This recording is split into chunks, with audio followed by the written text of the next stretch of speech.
À toutes et à tous et bienvenue pour ce tout nouvel épisode de l'Instant Sportif, votre balado qui va parler de toute l'actualité sportive à travers le monde. Thierry Simard, toujours en compagnie de P.O. Deschamps. P.O., ça va bien aujourd'hui? Ça va super bien. Enfin, cette fin de semaine, on a eu du hockey. Les Canadiens ont joué. C'était des prospects, mais c'est mieux que Ouais, rien. ouais.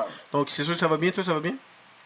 Oui, ça va très très bien. Donc, je suis très content d'être là cette semaine, comme d'habitude, n'inquiétez-vous pas, parce qu'on a plein de beaux sujets. Tout d'abord, toujours un bloc d'actualité pour commencer. Après, il va y avoir mon bloc, il va y avoir ton bloc, P.O. Puis on va essayer de faire un petit jeu cette semaine, parce que ça fait quelques semaines qu'on skip, je pense. C'est que c'est au moins, on va s'amuser un peu en fin d'émission. Mais tout d'abord, pour commencer avec le bloc d'actualité, tu en as justement parlé. C'était les matchs des prospects des Canadiens cette fin de semaine. Donc, un match contre les prospects des Jets et un autre contre les prospects des Maple Leafs.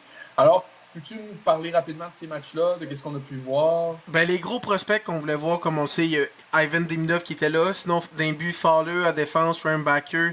Sinon, des joueurs comme Owen Beck ou Kapanen, qu'eux, il faut vraiment qu'ils se montrent. Parce que, comme on le sait, dans les Canadiens, il y a comme 11 attaquants qu'on n'est pas mal sûr qu'ils vont faire l'alignement. Et le dernier spot va jouer entre Sami Blais, Veleno, Kapanen, Beck, des joueurs comme ça. Donc, eux, il faut qu'ils se montrent. Et pour vrai, Kapanen est quand même bien fait, j'ai aimé. Backer, très très bon. Si capable de rester en santé toute cette année, peut-être qu'il va pouvoir être rappelé avec les Canadiens. J'ai trouvé vraiment responsable, une bonne première passe. Et le clou du spectacle, Ivan Demidov, pour vrai, là, je savais qu'il allait être bon, je savais qu'il allait être le meilleur joueur, mais je savais pas qu'elle allait dominer à ce point. Les feintes qu'il a faites, c'était incroyable. Dans le match contre les Jets, parce qu'il n'a pas joué lui contre Toronto, il a fait comme une dizaine de jeux que c'était des highlight reels. Ça a été incroyable, des feintes, des passes, des buts, son but en échappé. Il y a même des. S'il y avait eu des joueurs qui auraient plus complété ces jeux, il y aurait peut-être eu 5 points. Donc pour elle, c'était vraiment incroyable sa performance. Puis on voit qu'il est vraiment prêt pour la prochaine saison. Puis je sais, c'est contre des prospects, c'est sûr qu'elle est dominée. Mais s'il est capable d'amener ces feintes-là, puis ces jeux-là, ça va être vraiment le fun à regarder. Même s'il fait pas 90 points, même s'il en fait juste 50, ça va être des 50 points le fun à voir. Donc ça va être très le fun pour les partisans des Canadiens pour la prochaine saison. Et Jacob Fowler, d'un but, j'ai vraiment aimé comment il a joué. Après sa moitié de partie, il avait accordé 0 but dans le premier match. Puis après ça, le deuxième gardien, ça a été plus compliqué. Donc, Ah, il y en a accordé trois? il y en a Ok, quand même. accordé, je pense même 4. Je pense que ça finit 4-3. Ben, ok, parce que j'ai vu comme le but égalisateur de Deminov qui a fait 3-3, il était comme à 1 minute 30 de la fin, c'est que je pense, Ouais, non, c'est pas dans le les temps Canadiens ont supplémentaire. perdu contre les Jets. En- Non, Ouais, mais en temps réglementaire, ils ont je perdu? suis pas mal sûr ouais, qu'ils ont perdu en temps Ok, réglementaire. c'est que Demidov a comme égalisé à 1 30 de la fin, ils ont scoré tout de suite après. Ouais, ça a été. Ah, ça, c'est pas un Canadien, ça. Ah, c'est magnifique. Ah, puis Ok, aussi, je quand veux même. juste dire que dans l'autre équipe des Jets, c'est Yo 2. C'est un gars que je connaissais pas, mais qui a marqué un but encore plus beau que les buts de Demidov. C'était vraiment un but Ah, incroyable. Il a fait une spoon, après c'est arrivé en échappé, puis il a déjoué le gardien, c'était incroyable. Donc pour les matchs des prospects, c'est ça que j'ai vu, c'était très le fun. Donc j'ai hâte que les matchs pré-saison commencent, puis que la vraie saison commence en octobre. Donc enfin, le hockey est de retour. Donc justement, justement, oui, ça va être dans pas long, là, les matchs ouais, pré-saison, c'est si je vraiment me trompe pas. Là. dans bientôt.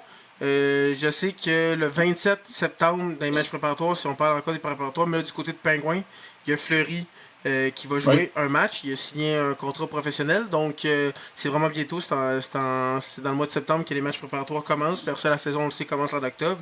Et sinon, si on continue dans la Ligue nationale, il y a eu plusieurs signatures, honnêtement. Je pense que les Oui. équipes se sont dit, OK, là, les joueurs qu'on n'a pas signés, on va les signer parce qu'il y a quand même eu quelques signatures. Premièrement, Dustin Wolf a signé une prolongation de 7 ans, 7,5 millions de dollars, mais ça va commencer en 2026-2027. Selon moi, c'est un très bon contrat. Dustin Wolf, il a été incroyable. Il a même été très bon les 2 années avant dans la Ligue américaine. Donc vraiment, je pense que c'est un gardien qui va être dominant dans la Ligue nationale. Il a été finaliste au trophée Calder. Par la suite, il y a Michael Misa et Justin Carbonneau qui ont signé leur contrat d'entrée. Misa, peut-être qu'il va se battre pour une place dans l'alignement des Sharks, comme on sait, les Sharks. C'est pas la meilleure équipe, donc il va avoir une Ouais. chance de faire sa place. Sinon, il y a Buffalo qui ont signé un gardien, on s'attendait pas à ça. Ils ont signé Alexander Gorgiev, 1 an, 825 000. Ça, c'est parce que qu'est-ce que j'ai vu, c'est que Uka-Pekka Lukonen serait blessé. Oh. Buffalo aurait appris il y a quelques temps qu'il était blessé, donc Gorgiev va le remplacer, j'attends qu'il revienne, puis il y a Ok. 825 000.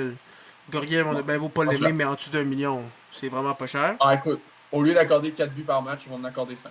Bah, pour Buffalo, Ça pour va, avoir c'est pas si pire, McKenna, c'est ça, Buffalo. ça va, ça va. Euh, Ah, ben let's go. Ah, dans 2 ans. Ouais, oui, let's go. Buffalo. Sinon, un autre gardien signé, c'est Spencer Knight. Il est signé pour 3 ans à 5,833333 Pourquoi millions de c'est si dollars. précis, genre, sincèrement? Ben, je sais pas pourquoi, il y a des fois des contrats qui sont Lui, il voulait son 5$ de plus, mais il l'a eu. Lui aussi, ça commence en 2025-2026. Je trouve que c'est quand même un bon contrat. 3 ans, je pense que c'est bien pour lui parce que, comme on le sait, avec, avec la Floride, ça a été coup-ci, coup-ça. Il a dû arrêter à cause de problèmes en dehors de la patinoire et tout ça. Donc, 3 ans, ils vont juger qu'est-ce qu'il y a. Puis si il fonctionne bien, puis c'est le gardien du futur pour les Blackhawks, ben, ils vont le signer plus longtemps. Donc ça fait le tour pour les signatures dans la Ligue nationale de hockey. Sinon, il y a un sujet un peu plus touché que tu voulais parler. C'est les joueurs de Team Canada de 2018, l'agression, tout le procès, tout ça, vont avoir le droit de signer des contrats à partir du 15 octobre et de jouer dans la Ligue nationale à partir du 1er décembre. Oui, effectivement. Alors, moi, je vais dire une phrase que j'ai vue surtout sur les réseaux sociaux. Carter Hart, welcome to the Edmonton Oilers. Mais sinon, sans blaguer, sans niaiser. Non, sincèrement, Carter Hart puis les 4 autres randoms qui joueront pas dans la ligue anyway, s'ils n'ont pas le niveau. Donc, Ben, il y aurait eu le niveau pour être bottom 6 player. Quatrième trio, c'est Sharks. Mais en même temps, si c'est pour signer un joueur de quatrième trio avec le background, je pense qu'ils feront pas. Mais Carter Hart, c'est actually un excellent gardien. Donc lui, il y a de fortes chances qu'il revienne. Qu'est-ce que j'ai vu? C'est qu'il y a plusieurs équipes intéressées, mais ça serait des équipes américaines. Moi aussi, au début, je pensais que c'était les Oilers, tout ça. Mais ça a l'air qu'il y a des... pas les Oilers, hein. Que ça a l'air que c'est des équipes américaines, dont les Flyers, qui voudraient le ramener. Puis en plus, peut-être ça fitterait, parce qu'ils ont échangé Fedotov aujourd'hui. Donc... on sait pas, peut-être que... Mais bon, c'est juste des pourparlers, ils peuvent pas signer jusqu'au 15 octobre, donc on va voir dans les prochaines semaines qu'est-ce qui va arriver avec ça. Mais les deux, on est pas mal dans la même idée là-dessus, on pense qu'ils mériteraient pas de revenir, parce que oui, ils ont été mis innocents, mais quand tu as suivi l'histoire, tu vois que c'était vraiment... C'était louche, c'était des trucs pas corrects, c'était pas comme ils ont été 100% innocents, c'était des fausses accusations. C'était limite. Sincèrement, on n'a pas besoin de ce cas-là pour se rendre compte que la justice marche pas, là, mais sinon, en tout cas, assez déçu de la décision. Sincèrement, j'espère que l'équipe qui vont les signer vont se ramasser. En tout cas, l'équipe qui va signer Carter Hart ou n'importe quel de ces joueurs-là, j'espère que les gars des réseaux sociaux sont prêts à se faire backlash pendant toute la journée, puis même toute la semaine. Là. Et ça risque d'être assez intense, les gens ne seront pas contents. Et avec raison. En tout cas, je ne vais pas parler très très longtemps là-dessus, juste pour dire que je trouve ça absolument ridicule. Mais sinon, pour ce qui est du hockey, je pense qu'on a quand même pas mal fait le tour, sinon en tant que tel. Donc, ça va être à voir sur c'est qui, donc si Carter Hart de se ramasser avec les Oilers ou avec une autre équipe. Mais en tout cas, ça va être ça pour les signatures. Pour la Ligue nationale en tant que telle, maintenant, si on parle de football, tout d'abord, côté de la LCF, les Alouettes, ils ont gagné. Enfin! Il fallait le noter parce que ça faisait comme 5 défaites de suite qu'ils avaient. Ils étaient 5-2 puis ils étaient rendus genre quoi, 5-7, un truc de même? Ouais, ça faisait énormément de défaites de suite. Puis ça sentait pas bon. Là. Surtout que le dernier match, on avait fait quoi en bas de 10 points. Genre, offensivement, il n'y avait rien qui fonctionnait. Et là, en plus, c'était contre la meilleure équipe de la ligue. Toutes les analystes prenaient la Saskatchewan. Tout le monde mettait Saskatchewan. C'était eux qui étaient premiers au power ranking fait par la ligue. Genre, vraiment, 5 défaites de suite les Alouettes. La Saskatchewan qui démolit tout le monde. Et par surprise, on a gagné. Mais la plus grosse surprise, c'est pas ça. C'est que McLeod Beckel-Thompson, qu'on pensait que sa saison était probablement finie, a joué. J'ai comme pas trop compris. Sûrement qu'ils se sont dit que James Morgan, ça allait vraiment trop pas bien. On avait de la misère à faire 10 points par match. Puis là, lui, il est retour. Puis on a fait énormément de points en plus. Donc, presque 50 points. Donc, l'attaque est de retour. Donc, espérons qu'ils peuvent amener ça. Puis finir la saison en force. Puis que là, si Alexander revient, que ça finisse encore mieux. Donc ça, c'est rassurant. Là. On pensait que la saison qui est si bien commencée allait finir en queue de poisson. Puis finalement, ça, c'est vraiment, comme j'ai dit, rassurant. Ouais, donc ils voient un peu la lumière au bout du tunnel, justement, du côté des Alouettes. Donc ça va être à surveiller dans les prochaines semaines. De toute façon, la saison doit achever tranquillement. Là. La Coupe Grey, ça doit être dans... Coupe Grey, c'est comme dans les alentours d'octobre-novembre, dans ce coin-là. Ouais, c'est autour de novembre, il me semble que c'est... Ouais, c'est ça. La saison, il doit rester quelques semaines. Puis après, ça va être les playoffs. Sinon, du côté de la NFL, il y a encore des matchs qui n'ont pas été joués. Il y a encore des matchs en direct. Mais on a quand même une bonne idée de la semaine en tant que telle. Déjà, on va parler premièrement de la victoire des Bengals 31-27 contre les Jaguars de Jacksonville, ce qui n'est pas une victoire très rassurante parce que gagner de si peu contre les Jaguars, c'est pas très rassurant. Et aussi, PO, je pense que tu as suivi le match, puis une grosse mauvaise nouvelle qui est allée frapper Cincinnati aussi. En début de match, le carrière étoile Joe Burrow s'est blessé. On ne sait pas si ça va être à long terme, mais c'est pas lui qui a terminé le match. Donc, ça va être difficile. Qu'est-ce qui est positif, c'est que Jamar Chase, même avec le deuxième QB, très bien fait. En fantasy, je sais qu'il a fait tout proche de 40 points. Donc, c'est quand même rassurant. Ça veut dire que peut-être qu'il va y avoir une chimie entre le deuxième carrière, qui c'est Browning, avec Jamar Chase. Si on peut espérer, mais c'est sûr que 31-27 contre les Jaguars, puis d'avoir gagné Ouais. in extremis contre les Browns, c'est vraiment pas rassurant. Donc, espérons que les prochaines semaines vont être mieux pour les Bengals. Sinon, un autre match qu'on peut parler que j'ai aimé, c'est les Packers contre les Commanders. Puisque les Packers, après avoir Oui. battu les Lions, on s'est dit, est-ce qu'ils vont battre aussi les Commanders? Et ils ont réussi aussi. Donc là, les Packers, c'est vraiment une équipe qu'il faut surveiller. On avait parlé dans notre preview que c'était une équipe qui allait être forte. Mais là, ils commençaient la saison contre deux grosses équipes. Puis ça a été des victoires qui ils ont été dans le driver's seat tout le long du match. Là. C'était pas comme Ouais. 17, 18. Puis là, ils ont remonté. Ils étaient confortables du début à la fin dans leurs deux matchs. Donc les Packers ont été une équipe vraiment à surveiller. Sinon, un match qui était pas du tout serré, c'est les Ravens contre les Browns. Ça, Ouais. c'est le score 41-17. C'est ça que j'aurais voulu les Bengals la semaine dernière pour mettre en Mm. confiance l'équipe. Mais c'est là, les Ravens, cette fois-ci, ils l'ont pas échappé. Ils n'ont pas En même échappé temps, leur les match. Browns. Mais en même temps, c'est les Browns. Ouais, les Browns. Pas les Bills, ça. C'est sûr que c'est plus dur à échapper. Sinon, il y a un match qui s'est fini en prolongation entre les Cowboys et les Giants. 40-37, énormément de Ouais. points. Donc, les Cowboys qui. On dirait que la défense n'existe pas. Dans leurs deux matchs, a été plutôt moyen la défense, mais l'attaque a l'air de bien fonctionner. Ah, l'attaque existe. Sinon, C'est déjà ça. Les Lions se sont repris de leur Oui. défaite contre les Packers. 52-21. Les Bears, c'est pas mal. C'est ciao. Là. En plus, les Bears, ils avaient quand même donné une bonne opposition face aux Vikings la semaine dernière. Ouais. Quand même, ben, tu sais, le match avait relativement été serré. Puis là, ouais, en tout cas, gros match de Jared Goff qui a fait combien de passes de toucher? Au moins 4-5, Ben, je sais je pense. qu'Amara St. Brown, tout seul, en a reçu 3. Donc, vraiment, Ok. Jared Goff a été excellent dans ce match-là. Même Jamar Gibbs a bien fait. David Montgomery a fait un touché aussi au sol. Donc, vraiment, cette équipe-là a montré que son attaque était complète. Mais en même temps, c'est les Bears. C'est pas une puissance non plus de la ligue. Ouais. Mais c'est une saison importante pour les Bears parce qu'il y a un gars comme Caleb Williams, il faut qu'il montre que c'est un carrière élite. Il a été drafté numéro 1 il y a 2 ans. Donc, faut que ça y aille. Puis là, 52-21, c'est rough. C'est très rough. Ouais. Sinon, encore une fois, les Dolphins déçoivent. Une autre défaite.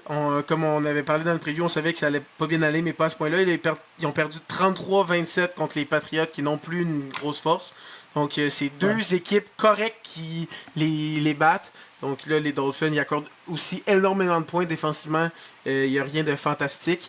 À part de ça, dire sur les Dolphins, Tyreek Hill se posant en entrevue des questions comme ben ça fait un an que t'as pas reçu une passe de plus de 30 verges, comment ça va? Puis il y a les allégations qui sortent sur lui. J'ai l'impression que cette équipe-là, ça va imploser dans pas long, puis Ouais. qu'on va peut-être voir des échanges. Sinon, une autre équipe qui a bien fait, c'est les Bills. Ils Oui. ont battu les Jets 30-10. Donc Ben, c'est finalement, les Jets. mais en même temps, finalement, l'attaque des Jets qu'on a vu contre les Steelers, c'était peut-être juste les Steelers qui étaient pas tant bons, parce qu'il y a 10 points seulement Ouais. contre les Bills. Josh Allen encore très bien fait. On a pu voir aussi James Cook, une très bonne performance encore une fois. Sinon, un match que je trouvais quand même intéressant, c'est les Saints contre les 49ers, parce que oui, les Saints, c'est une mauvaise équipe, mais les 49ers ont pu Brock Purdy, ils ont pu un de leurs joueurs à l'attaque, la ligne offensive, puis ils ont pu Kettle, qui sont tous blessés. Donc Mm. là, je me suis dit, ça va être quoi les passes, ça va être quoi? Mais là, c'est Christian McCaffrey qui a pris la relève. Ça fait, là, on dirait qu'il est de retour. C'est le seul qui n'est pas blessé, étonnamment, de cette équipe-là. Puis ça fait 2 semaines en fantasy qu'il fait en haut de 22 points. Donc c'est très très bon pour lui. C'est sûr que sans un carrière puis sans leur tight end numéro 1, c'est sûr que ça va être plus de courses qui va avoir lieu. Donc si vous l'avez dans votre fantasy, ça peut être très très intéressant. Sinon, il y a eu quel autre match, sinon le reste de la semaine, qui t'ont... Ben, tantôt, tu disais que les Jets, peut-être que c'était les Steelers qui n'étaient pas si bons que ça. Ben, je pense que c'est probablement cette explication-là, parce que les Steelers ont perdu 31-17 contre les Seahawks, donc pas vraiment une grosse puissance là Ouais, non non plus. plus. Donc, Aaron Rodgers, en tout cas, ça s'est calmé pour ce match-là en tant que tel. Sinon, les Rams, victoire facile, ça sans aucune surprise. Par contre, un très beau jeu de Cam Ward, parce que j'ai bien vu, Ouais. j'ai vu les highlights de Cam Ward, le premier choix au total du repêchage, qui joue avec les Titans. Sinon, mes Cards ont gagné 27-22 contre les Panthers, donc ça, je suis quand même content. Ce que je suis moins content, par contre, c'est les Chiefs qui sont 0-2 pour la première fois depuis 2014, défaite de 20-17. Au moins, c'était plus serré, mais contre les Eagles, pareil. Mais Et qu'est-ce qu'on là, retient de ce encore là, match-là? C'est Kelsey qui a échappé un ballon qui était dans ses mains à la porte des buts. Il a échappé, ça a revolé d'un bras d'un joueur des Eagles qui a fait une interception. Puis honnêtement, Ouais. ça aurait pu changer le match au complet. Là, c'était vers le troisième, quatrième quart. C'était un jeu important. Effectivement, grosse erreur. Sinon, ben, il y a les Broncos qui, tu sais, leur premier match de la semaine passée avait été comme, tu sais, ils avaient gagné, mais c'était pas incroyable. Puis là, ils ont perdu contre les Colts, 29-28. PO, il y a eu quand même une fin de match un peu spéciale. Si tu peux nous en parler, genre, juste Ouais, rapidement. c'est que les Colts perdaient par 2 points. Ils se sont ramenés à faire un field goal de 66 verges, donc c'est quand même énorme. Ouais, quand même. Il a été raté par le botteur. Donc là, après ça, mais là, c'était la victoire des Broncos, tout le monde célébrait, mais là, il y a eu un flag qui a été lancé. J'ai pas trop compris la pénalité, mais ça a fait qu'il y a eu un 15 verges de pénalité, ils se sont ravancés. Et là, après ça, là, ils ont fait un botté, puis ils l'ont réussi, puis là, finalement, les Colts l'ont remporté. Donc, tu passes rapidement de Ah, j'ai gagné à Ah, j'ai perdu en une couple de Ouais. secondes, donc c'est quand même frustrant. Mais les Broncos, que plusieurs équipes pensaient que ça allait peut-être être leur année, les 2 premiers matchs, oui, sont 1-1, mais il n'y a rien de convaincant. Comme tu l'as dit, le dernier match, ils l'ont Ouais. gagné, mais c'était rien de concluant. Et là, ils perdent contre les Colts. Mais là, les Colts sont 2-0, puis ça n'était pas arrivé depuis comme 2009. Donc, peut-être que les Colts sont de retour. Daniel Jones joue vraiment très bien dans ces 2 matchs. Peut-être qu'ils ont trouvé leur carrière, peut-être qu'ils ont trouvé quelque chose qui fonctionne. On va voir contre les prochaines équipes. Mais en même temps, la première victoire, c'était contre Miami, pas fou. Puis les Broncos, comme on dit, qui ont un début de saison moyen. Donc, on va voir pour la suite qu'est-ce qui va arriver. Donc, pour rapidement, pour conclure ça, tout d'abord, présentement, au moment où on enregistre, il y a un match qui est encore en direct. C'est les Falcons qui mènent 6-3 contre les Vikings du Minnesota. Demain, lundi 15 septembre, il y a 2 matchs aussi également qui vont rester. Les Texans qui vont affronter les Buccaneers et les Raiders contre les Chargers. Donc, Texans vont devoir se reprendre par rapport à leur défaite la semaine dernière. Ils n'ont pas marqué beaucoup de points. Puis les Bucks, c'est quand même une bonne équipe. Donc, il va falloir qu'ils se reprennent assez rapidement. Sinon, en tant que tel, pour la semaine 3, le match de jeudi, ça va être une victoire facile des Bills contre les Dolphins. Oh, probablement, ouais. Excusez, Ouf, c'était les ma petite Dolphins. prédiction, ouais. Ah, Ouais, tu y vas d'une hot sinon, take, là. Oh, grosse hot take, ouais, là. je vois une grosse hot take, là. Donc, sinon, il va y avoir Rams Eagles qui pourrait être un match intéressant dimanche en tant que tel. Deux équipes qui sont 2-0. Sinon, les Broncos vont affronter les Chargers. Donc là aussi, ça peut être intéressant de voir ces deux équipes-là. Les Chargers, on sait, c'est quand même une bonne équipe. C'est Justin Herbert, leur carrière, si je me souviens bien. Il est quand même très bien joué lors du premier match contre les Chiefs, puis qui vont rejouer demain en tant que tel. Sinon, Saints Seahawks, ça, c'est, je pense, que le match que tout le monde se fout le plus. Euh, sans blaguer. Sinon, les Cards vont affronter les 49ers. Normalement, les Chiefs devraient gagner contre les Giants, si je dis bien normalement. Et encore là, lundi, il va y avoir un gros match à 8h15. Ça va être Lyon-Ravens. Donc là, ça ne sera pas à manquer. Ça va être un gros affrontement pour les deux équipes qui sont 1-1 pour voir un peu l'état de force en tant que tel. Donc, des gros matchs à surveiller pour la semaine prochaine dans la NFL. Sinon, je vais faire un petit récapitulatif parce que cette fin de semaine, c'était les Grands Prix cyclistes à Québec et à Montréal. D'abord, on sait que Tadej Pogacar venait cette fin de semaine à Québec pour remporter le Grand Prix cycliste à Québec parce qu'il ne l'a jamais gagné. Puis en plus, cette année, ils ont un peu modifié le parcours. Le final se faisait sur les plaines d'Abraham, donc c'est un peu différent par rapport aux autres années. Puis encore une fois, c'est un peu bizarre à dire, mais on considère que le Grand Prix cycliste, c'est une course qui n'est pas assez difficile pour Tadej Pogacar. En gros, il n'a pas été capable de faire la différence dans les attaques. Et après, c'est trop du plat, c'est pas un super, c'est pas un excellent rouleur. Donc, il y avait de la misère, puis c'est un gars en échappé. C'est Julien Lafilippe. C'est pas un mauvais coureur, loin de là, c'est un excellent coureur. Juste qu'il n'avait pas gagné de l'année encore, Julien Lafilippe. C'est sa première victoire avec son équipe Tudor. En gros, il a attaqué. Il était dans l'échappée de base, il a attaqué vers la fin de la course en tant que telle. Il a, il a tenté d'être. En gros, si je peux expliquer rapidement sa tactique, c'est que c'est un coureur de l'Alpecin de Canin qui l'expliquait, c'est qu'il ne s'est pas trop montré pendant toute la course. En gros, il était dans l'échappée, mais il se cachait un peu, il dépensait pas trop d'énergie. On peut dire qu'un peu comme excusez-moi mon terme, mais qui suçait les roues de ses opposants, en gros, qui va rester vraiment derrière l'opposant sans trop dépenser d'énergie. Mais il a couru intelligemment, tout simplement. Il n'a pas dépensé trop d'énergie. Il a attaqué à la fin. Il a réussi à remporter le Grand Prix cycliste de Québec. C'est la première victoire là. Devant un coéquipier Tadej Pogacar, Pavel Sivakov, donc un doublé français. Lui, ça paraît pas comme ça, mais Pavel Sivakov est français. Et en troisième, c'était un coureur de la XDS Astana. Je crois que c'est dit. Il faudrait que je revérifie juste pour être sûr. Cette équipe. Puis sinon, aujourd'hui, c'est les Grands Prix cyclistes de Montréal que Pogacar avait remporté à 2 reprises déjà. Puis on s'attendait à ce que ça soit le cas. Puis il a décidé d'être gentil. Il a laissé la victoire à son coéquipier. Donc, c'est son coéquipier, l'Américain Brandon McNulty, qui est allé chercher la victoire sur le Grand Prix cycliste de Montréal. Tadej Pogacar qui a terminé deuxième. Et en troisième place, le gars avec le style le plus texan que j'ai jamais vu de ma vie, c'est Quinn Simmons. Pour les gens qui veulent aller voir des photos, c'est un Américain. Sa moustache comme ça, en tout cas, Il y a un style quand même particulier, comme assez à lui, mettons. Puis c'est Alberto Bettiol, pardon, lui qui a terminé troisième d'ailleurs à la Philippe et Sivakov à Québec. Donc, on va voir si Tadej Pogacar va éventuellement plus tard dans sa carrière être capable de gagner le Grand Prix cycliste de Québec. Sinon, le Grand Prix cycliste de Montréal, il faut parler d'une chose. Il y a un coureur de la Soudal Quick-Step qui a abandonné sur chute à cause qu'il est resté pogné dans un nid de poule. Donc, grosse publicité pour la ville de Montréal. Là, en plus, tu as des cyclistes qui roulent à 50 km/h sur un circuit, c'est supposé être sécurisé. Puis ça se pogne dans un nid de poule. Donc, grosse publicité pour la ville. On voit que les nids de poule sont réparés, c'est le fun. Au moins, il n'y a pas de cône sur le parcours. Puis également, ça va devoir être réparé parce que l'année prochaine, les championnats du monde de la UCI sont à Montréal. Donc, il va vraiment falloir réparer ça en tant que tel. Sinon, Pogacar, peut-être qu'il se préserve aussi parce que la semaine prochaine, dimanche prochain, c'est l'épreuve de contre-la-montre individuelle pour les championnats du monde qui se déroulent au Rwanda. Puis les championnats du monde après la course sur route va être le 28 septembre, si je me souviens bien. Donc les championnats du monde s'en viennent. Pogacar, on sait qu'il vise, oui, la course sur route, il avait gagné l'année passée, mais également le contre-la-montre qu'il n'a jamais remporté. Donc ça va être surveillé aussi. Je vais en parler probablement dans l'épisode de la semaine prochaine. Puis pour conclure ce bloc d'actualité, il y a également les séries dans la WNBA qui commencent ce soir, le dimanche 14 septembre. Donc, au moment où on enregistre, la WNBA, pour rappeler, c'est l'association de basketball féminine. Donc, pour les femmes, c'est les séries qui commencent, 8 équipes qui sont en série. Comment le plateau des séries marche, en gros, c'est qu'il y a 8 des 12 équipes qui font les playoffs en tant que telles. Donc, il y a quand même 4 équipes qui ne font pas les séries. La sélection, ça se fait littéralement en ordre du classement général. Il n'y a pas de la ligue. Il n'y a pas de différence de conférence comme dans la NBA, par exemple. Puis, en gros, si j'ai bien compris comment ça marche en tant que tel, c'est que c'est comme un peu avant ce que ça faisait dans la Ligue nationale, c'est que l'équipe 1 affronte l'équipe 8, l'équipe 4 contre la 5, la 2, la 7, puis la 3, la 6. Une séparation que d'ailleurs Cale Makar voudrait revoir dans la Ligue nationale. On a vu ses déclarations récemment. Donc, en gros, la première série, c'est les Lynx du Minnesota, la première équipe de la Ligue, qui vont affronter les Valkyries de Golden State. Les Valkyries de Golden State, on en parle parce qu'ils sont très populaires cette année parce que c'est une équipe d'expansion. Donc, puis à leur première saison, ils réussissent à faire les séries. Donc, ça, c'est quand même assez impressionnant, un peu comme les Golden Knights il y a quelques années en tant que tel. Donc, ça, il faut en parler en tant que tel. Les Valkyries de Golden State qui ont fini avec une fiche de 23 victoires et 21 défaites. Également, ça, c'est une première dans la WNBA, ou en tout cas, c'est une première depuis très, très longtemps, que chaque équipe qui participe aux séries ont une fiche au-dessus de 500. En tout cas, c'était quelque chose d'assez rare. Puis si vous demandez, c'est déjà arrivé dans d'autres ligues aussi. Ça n'arrive pas juste dans des sauvegardes mode franchise NHL buggé.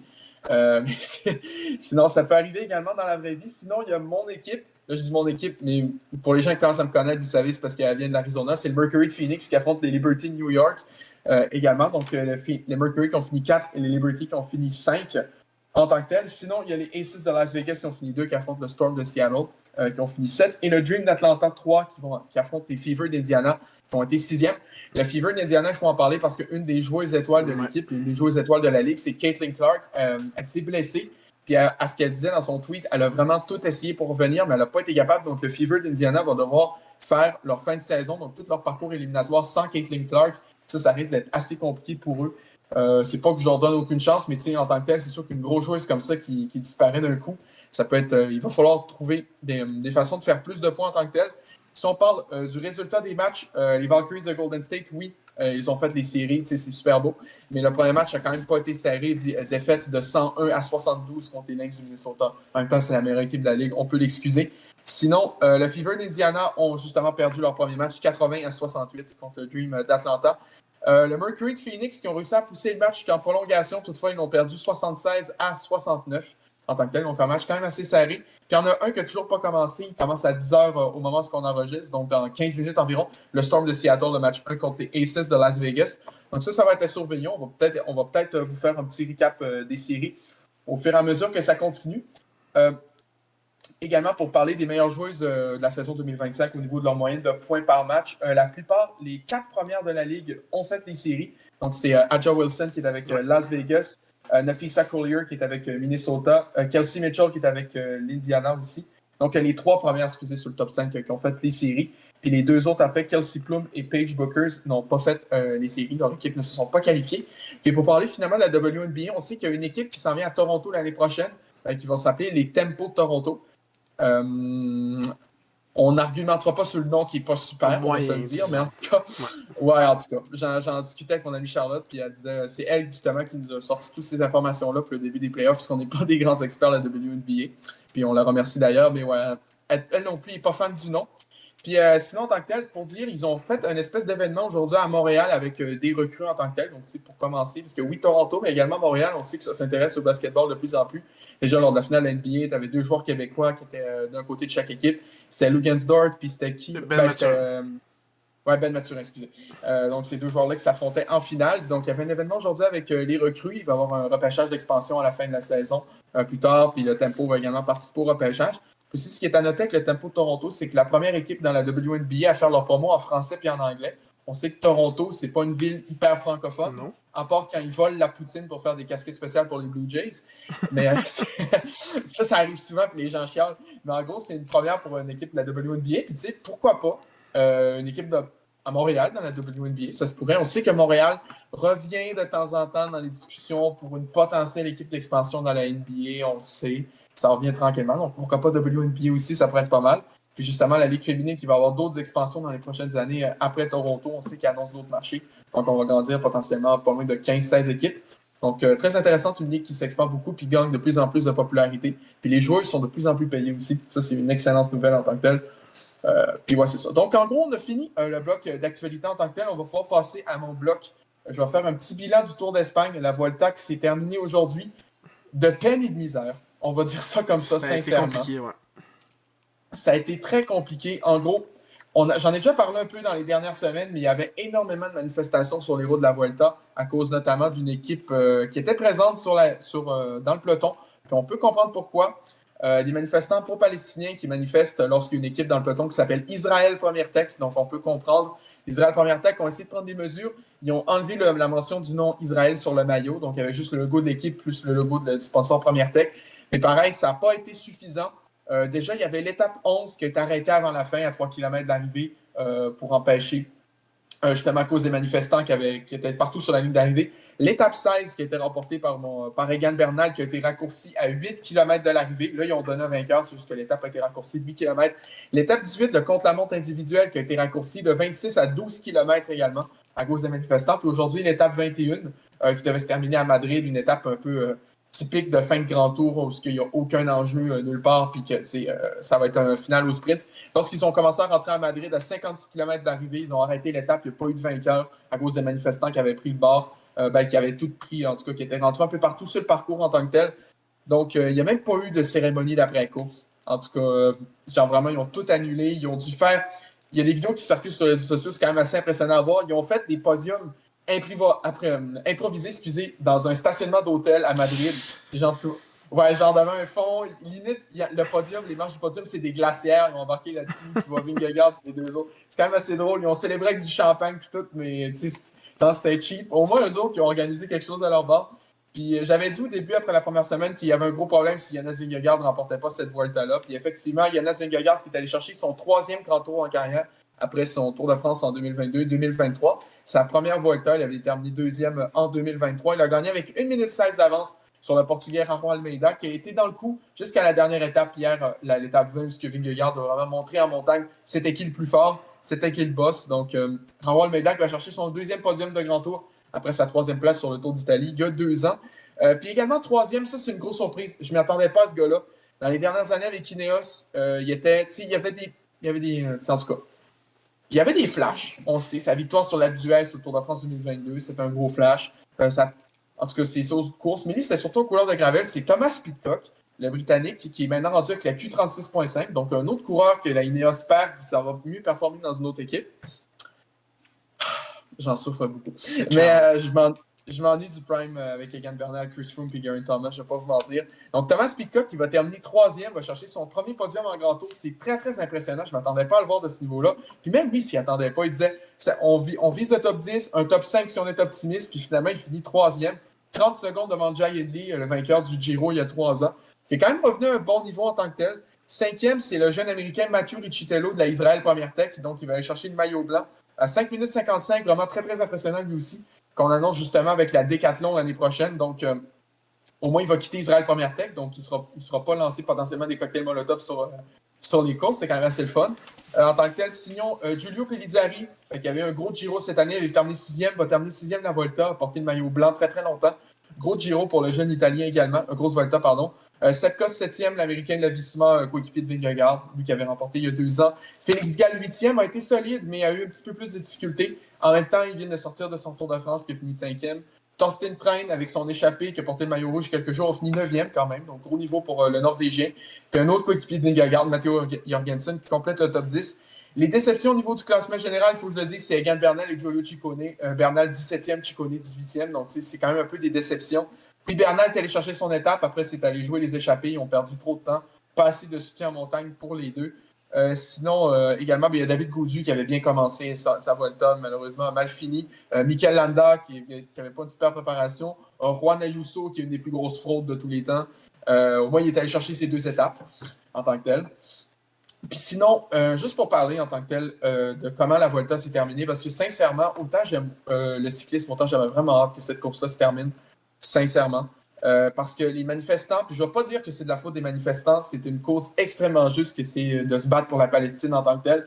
Puis justement, même le premier ministre espagnol, qui a été un des premiers à reconnaître l'État de Palestine, lui, il disait qu'il était admiratif des manifestants, puis il disait, je suis fier de... Genre, littéralement, il était content qu'ils soient là, puis qui bouleverse toute la cause, qui disait, ils se battent pour une cause, puis il voit que le peuple espagnol se bat pour cette cause-là, puis il était très content de le voir en tant que tel. Puis justement, juste pour dire, j'étais vraiment écœuré de la Volta en tant que telle. Comment? Déjà, ils ne savaient pas gérer ça. Puis, tu sais, il y avait tellement de conflits, puis de tensions avec les manifestants partout, puis les organisateurs qui ne savaient pas quoi faire, sincèrement. Et autant au début, tu peux dire, ouais, mais les cyclistes, ils n'ont rien à voir là-dedans, puis c'est pas de leur faute, puis les manifestants, c'est tous des épais, puis genre, tu peux avoir cette vision-là. En même temps, tu te poses des questions. Tu as une équipe qui s'appelle Israël Première Tech, qui est financée indirectement ou directement par le gouvernement israélien.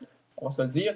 Il y a même avant le boss de l'équipe qui s'avait dit non, on ne va pas se retirer de la Volta. Puis tu as littéralement le président israélien qui va dire moi, je suis fier, je suis content pour toi, je vois qu'il tient ses convictions. Tu te fais féliciter toi-même par le président israélien, c'est pas super non plus en tant que tel. Puis tu sais, tu disais ouais, mais Israël en tant que tel, pourquoi on les laisse pas courir? Puis à ce que je sache, là, depuis quelques années, depuis une certaine invasion en Ukraine en tant que tel, les équipes russes puis les coureurs russes, on est d'accord qu'ils n'ont plus trop le droit de se représenter. Là. Il n'y a plus d'équipe russe nulle part. Si on parle de l'IHF, les Russes et les Biélorusses n'ont plus le droit d'être là. Les joueurs, ils jouent tous, ou les athlètes, ils courent tous sous licence neutre. Ils n'ont pas le droit d'être là. Ils ne représentent pas la Russie en tant que telle, ou ils changent de nationalité. C'est des cas par Robert Schwartzman, d'ailleurs, le pilote russe, que sa deuxième nationalité, c'est israélien. Vraiment super. C'est la nationalité. Mais juste pour dire, pourquoi ils laissent courir une équipe fondée par, genre, qui est payée par Israël, alors que toutes les équipes russes, eux, ils n'ont pas le droit de courir. Genre, sincèrement, il y a un peu une espèce d'hypocrisie, on est d'accord? Ça, c'est une espèce de preuve que les gouvernements ont peur d'Israël d'une certaine façon. Ils se disent ah ouais, mais non, Israël, ils sont quand même de notre bord, ce serait méchant de ne pas être de leur bord en tant que tel. Puis, tu sais, mais ça reste que c'est vraiment hypocrite. C'est pourquoi tu laisses pas les Russes courir, mais tu laisses les Israéliens courir. C'est que soit tu laisses les Russes courir, parce qu'est-ce que ça, ce que la Russie fait en Ukraine, c'est pas. C'est la même chose. C'est pas. C'est la même chose que ce que l'Israël fait en Palestine à l'époque. Il n'y a vraiment aucune différence. Pourquoi tu laisses une équipe israélienne courir, mais pas les équipes russes? En tout cas, gros problème. Puis je sais justement, pour revenir avec cette fin de Volta totalement catastrophique, le Tour de France ont demandé à Barcelone d'avoir une assurance par rapport au Grand Départ 2026 qui est supposé se dérouler à Barcelone, justement. Donc, ouais, ça serait le fun. Ça serait le fun. Il faut qu'il soit assuré que tout se passe bien parce que sinon, ça va être une petite catastrophe en tant que telle. On va se le dire bien franchement. Pour ce qui est des autres classements, rapidement, niveau maillot vert, Mats Pedersen qui va remporter le maillot du meilleur du classement par points. Il faut le noter, la Lidl Trek, c'est la première équipe dans l'histoire du cyclisme à remporter les classements par points des 3 grands tours dans la même saison. Mats Pedersen qui a gagné le classement par points du Giro et de la Volta, et Jonathan Milan qui a gagné lui du Tour de France. Maillot à poids, c'est l'Australien Jay Vine de la UAE qui a remporté son 2e maillot à poids consécutif sur la Volta, qui a gagné 2 victoires d'étape d'ailleurs, donc rien à dire sur sa performance. Puis le maillot blanc, c'est Mathieu Riccitello de la Israël Première Tech justement qui est allé chercher. Le meilleur jeune de Giulio Pellizzari et Junior Lecerf, donc en tant que tel, grosse course pour celui-là qui s'est découvert. Puis heureusement, il va quitter la Israël Première Tech l'année prochaine. Donc, au moins, c'est ça. Pour ce qui est de la fin de la saison en cyclisme, il ne reste pas de grosses courses au niveau du World Tour. Il reste le Tour de Lombardie et le Tour de Guangxi en Chine en octobre. On va surtout suivre le Tour de Lombardie avec Pogacar. Puis sinon, les championnats du monde qui s'en viennent en tant que tel. Mais sinon, juste pour dire, rapide conclusion, la Volta, j'étais très content que ça se termine. Il y avait vraiment un climat toxique. Puis sincèrement, c'était pas une belle édition. Puis probablement un des pires grands tours des dernières années. Là. Puis pour conclure, justement, pour conclure nos blocs individuels, on va passer à toi, PO, parce que là, tu vas nous faire un petit preview des 4 équipes de la métropolitaine qui restent. On sait, la semaine dernière, on a vu les Islanders, les Rangers, les Penguins et les Flyers. Donc, l'enfer de New York puis l'enfer de la Pennsylvanie. Ouais. Puis là, cette semaine, on va voir les 4 premières équipes de la dernière saison. Donc, les Blue Jackets, les Hurricanes, les Capitals et les Devils. Je ne les ai pas dit en ordre, mais en tout cas, c'est ces 4 équipes-là. Puis justement, tu vas commencer avec un peu une équipe surprise. C'était les Blue Jackets de Columbus. Donc, si on regarde qu'est-ce que les Blue Jackets de Columbus ont fait cette saison morte pour s'améliorer, ils ont pas fait tant que ça. Ils ont surtout renouvelé des joueurs comme premièrement Dante Frabro, 4 ans, 4,1 millions de dollars.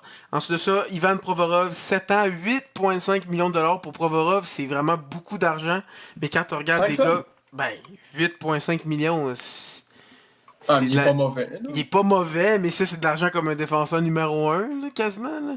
8,5 millions. Genre, oui, je donne pas ça à Jacky, mais pareil, Provorov, c'est pas Jacky, non? C'est pas Struble. C'est sûr qu'il fait la job, mais c'est ça que j'allais dire. Quand tu compares à des Gavrikov, à des Kendra Miller, tout ça, ils ont tous eu des salaires dans les 7-8 millions. Donc, c'est pas mal ça les prix maintenant de défenseur numéro 2-3.